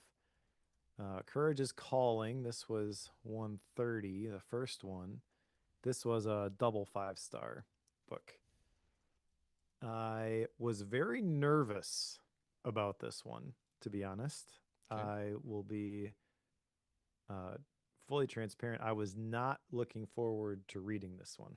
Okay. I enjoyed it much more than I thought I did. Okay. I thought I would. Okay. As I shared, there were literally points where I was laughing out loud reading this, and that doesn't happen very often. True, it was in a chapter titled Laugh, but still, Ryan Holiday tends to be a very, I'll say, heavy reader. Oh, yeah. Or writer. Like, the ideas that he tackles, the things that he writes about, just feel like they are really important. And sometimes that translates into you feel like reading the book is a bit of a slog, just not because the writing is bad or the stories aren't interesting. Just, I really got to wrap my head around this topic and I don't want to mess it up, sort of a thing. It's a philosophy book, right? Like, so in my mind, I equate that directly to being a philosophy book. I've never read a philosophy book that isn't like that. Okay, sure. That is a good way to describe it. I didn't feel that way about this one. And maybe it was just the expectations going into it. Like, I'm probably not going to like this. Yeah. And then he sort of changed my mind as we went. Blake mentioned in the chat that he thought that this was his favorite of the 4 books. And I think it's my favorite as well. Okay. And that doesn't mean that I agree with everything that he said in here. So when you were saying that there were parts of this that you very much disagreed with, I think that's actually good writing. Good writing will make you either agree or disagree. That's the natural conclusion, but it should force you to decide for yourself, what are you going to do with this? Going all the way back to How to Read a Book by Mortimer Adler, I feel like there are so many books where the message is watered down so that it's palatable and it's not going to tick anybody off in a broad range of disciplines. But the ones that are valuable are the ones where, no, that stuff is garbage. This is what really matters. And then you can either agree or disagree with that. Yep. I think there's actually a lot more in this book that I agree with than I disagree with. And I do agree with you. I have zero interest in stoicism. Yep. The more I study about it, the more I know about it. I'm like, nope, I'm good with my Christian value system. I remember we were talking to Donald J. Robertson for the Focus podcast. Remind me to grab this link and put it in the show notes. Okay. I don't know if it was the deep focus section or if it was part of that episode, but Donald J. Robertson was talking about how there are large sections of Stoic philosophy where it's like, we don't know what this person actually wrote or actually thought or actually said. So we're filling in the gaps when it comes to this stuff. And I remember taking a class in Bible college about all of the validation behind what was actually included in canonical scripture. Yep. And it's like, it's crazy the rigidness of the scrutiny that stuff was under before it could be included. And then like stoicism and this philosophy, there's large questions as to what exactly they thought about this, but we think that, based on what other people have said. So it's like secondhand records passed down through generations. I guess we'll build a philosophy off of that. Yep. Like, Yep. it's bonkers to me. Yeah. Yeah. So all that to say, I think there's actually probably a lot of overlap if you compare them side by side. Oh, I think there Which is is probably too. why I like these. Probably why I like these books so much. All that to say, I am going to rate this 5 stars. I did not think I was going to. Okay. I expected to rate it 3 or below. So, to be honest. do me a favor. Give me a recap. What are your ratings on Holidays books? Do you remember? I think it was 5, 4.5, and then this one, which I'm gonna rate as 5. Wow, Holiday. I mean, man, he is up there on your high-ranking author list. That being said, I'm done with the Stoic virtues. Can we talk about something else now? So the funny thing is, I get done reading this book and I think, should I go back and read Courage is Calling and Discipline is Destiny? And the answer is no. Like, I don't think I'm going to do that. Like, I think I would get something out of them, but I don't know if it's worth me going back and reading them at this point in my life. Maybe at some point in the future. That is fair. So Blake called this out. He mentioned that so probably one of my favorite of the 4 books, though, it made me want to read and write more instead of running through a wall like Courage. Yeah, exactly. That's what Courage did. It absolutely had that effect on me. So I don't know, like, maybe it's just the Stoic packaging that I am done with. Yeah. Because almost every single one of Ryan Holiday's books I have really liked. Victor in the library mentioned that he went and read The Obstacles the Way, which I remember rating 5 stars back in the day. And he's like, I can't believe you rated this a 5-star book. I don't even really remember it. It was like book number 2 that we did for Bookworm or something. I would have to go back and look at it again. But my thought on every single Ryan Holiday book that we've read, Discipline or Stillness is the Key was another one. I think the only one I haven't read is Ego is the Enemy, which sounds like, actually, in the afterword he talks about that one. I actually want to go back and read that one now, because it's sort of, how he got into the bad situation that he found himself in, sort of a warning tale. I guess just the packaging of the Stoic virtues is the thing that sort of rubs me the wrong way, but the content in terms of the books that he's written has been fantastic. Yep. I don't know where he goes from here. I know he's got like the Daily Stoic and all that kind of stuff. I don't know. Maybe this is where Ryan Holiday and I part ways. Yeah. But I wondered that too, though. Know. I was like, well, I wonder where he goes from here. Like, I wonder what's next for him. So, and he's probably just riding the train. He's probably not worried about the next one yet. Although I would be, if I was him, I'd be thinking about the next one. Because how can you not? Yeah, I don't know. Well, that's the thing. The reason that Wisdom Takes Work, I feel like, is a 5-star book, is like Blake mentioned, it makes me want to write more. I feel like you can get to the end of this, feel like I have shared everything that I want to share about this. I don't know what's coming next, but if you are pursuing wisdom, you will figure it out, because the pen is not going to stop moving across the page. Yeah. So I'm actually kind of excited to see where this goes. But like I said, I do feel this is a potential fork in the road here, where, Ryan Holiday and I part ways, which other people probably felt the same way when he decided he was done talking about internet marketing. It's like, oh, well, he's sharing such good stuff. He's going to talk about Stoic philosophy. Come on. Yeah, exactly. All right, Mike, it's time to do it. We got to put Wisdom Takes Work on the shelf. What is our next book, Mike? Next book is now for something completely different. Toxic Grit by Amanda Getz. Heard Amanda speak at Crafted Commerce. And as I shared last time, a little bit nervous about this one, because it feels like, well, I do agree 100% with the overall theme. Maybe you shouldn't just push through and keep doing things that really shouldn't be done. But the description makes it sound like it is written towards women. And I think on one hand, that's good because that's a voice that's needed in this space. A little bit nervous to talk about it because who are you and I, non-women, to read and rate this book? But well, we'll give it the old college try. And we'll learn a lot. I guarantee we'll learn a lot from it. So yeah, that's good. Yeah. All right, and then after that, I'm going to pick "Sketch Your Mind" by Zolt Vixen, and he is the maker of the Excalidraw plugin for Obsidian. So we're gonna. Mike said it best when we were talking about this book before the show. It seems like the Bob Dotto's A System for Writing, only for like sketching. So that's a good way to put it, and I'm excited to see what it's all about. So Sketch Your Mind will be after that, after Toxic Grit. Mike, do you have any gap books between now and next time? Not currently. We will see. But I still feel like I'm trying to get caught up after our trip to Tennessee. Yep, I get that completely.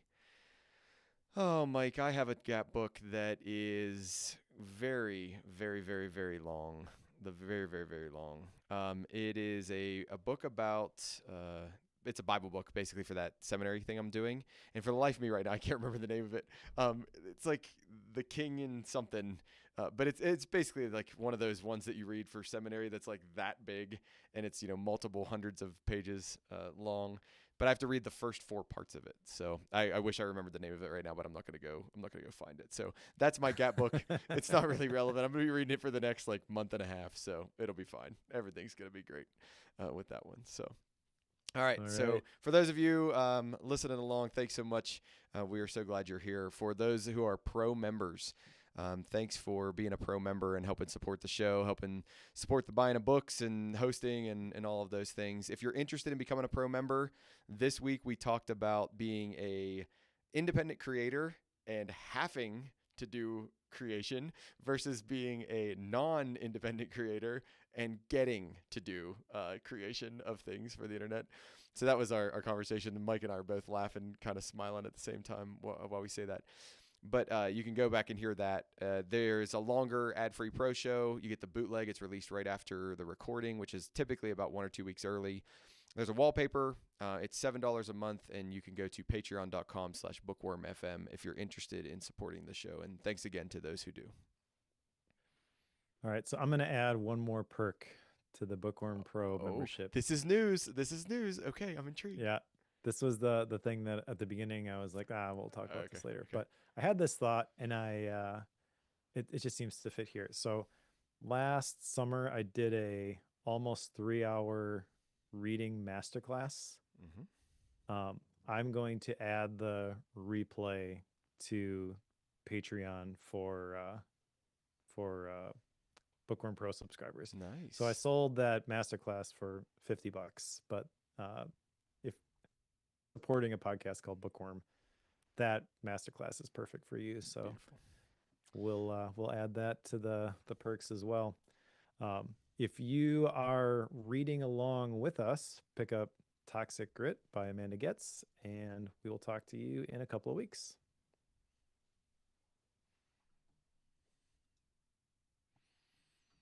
All righty. Thanks for your encouragement, Blake. We appreciate you, bud. Absolutely. Did I tell you I got to meet Blake at Craft and Commerce? I think you did tell me that you got to meet Blake, yes. Yep. Blake almost got me to spend a bunch of money on a super note. Blake, you're a bad influence. Or a good influence. Or a good influence. How you look at it. Yeah, Mike almost gets me to spend a bunch of money all the time. So. Yeah. All right. We gotta get Cory to come to Craft and Commerce. So Blake, you should send him daily emails. If these people could stop doing these conferences during the semester, I would very much appreciate that. So when is your semester over? Because Craft and Commerce is in June. Oh, I can do that one then. Yeah, I can do that one as long as we don't have travel for other stuff. So yeah, I can do that one. All right. But all right, Blake, we're gonna shut down the stream. So thanks again. Glad you could make it.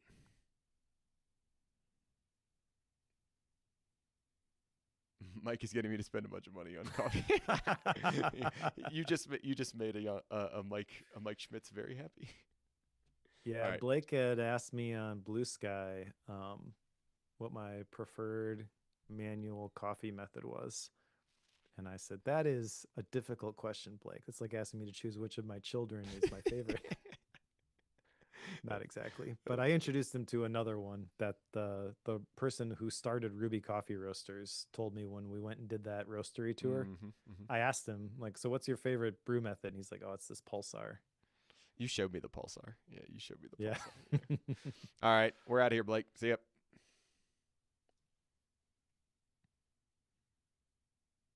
Wait, Blake's in Colorado? I guess. Okay, I mean, I Blake. saw him in Boise. Blake, we'll talk.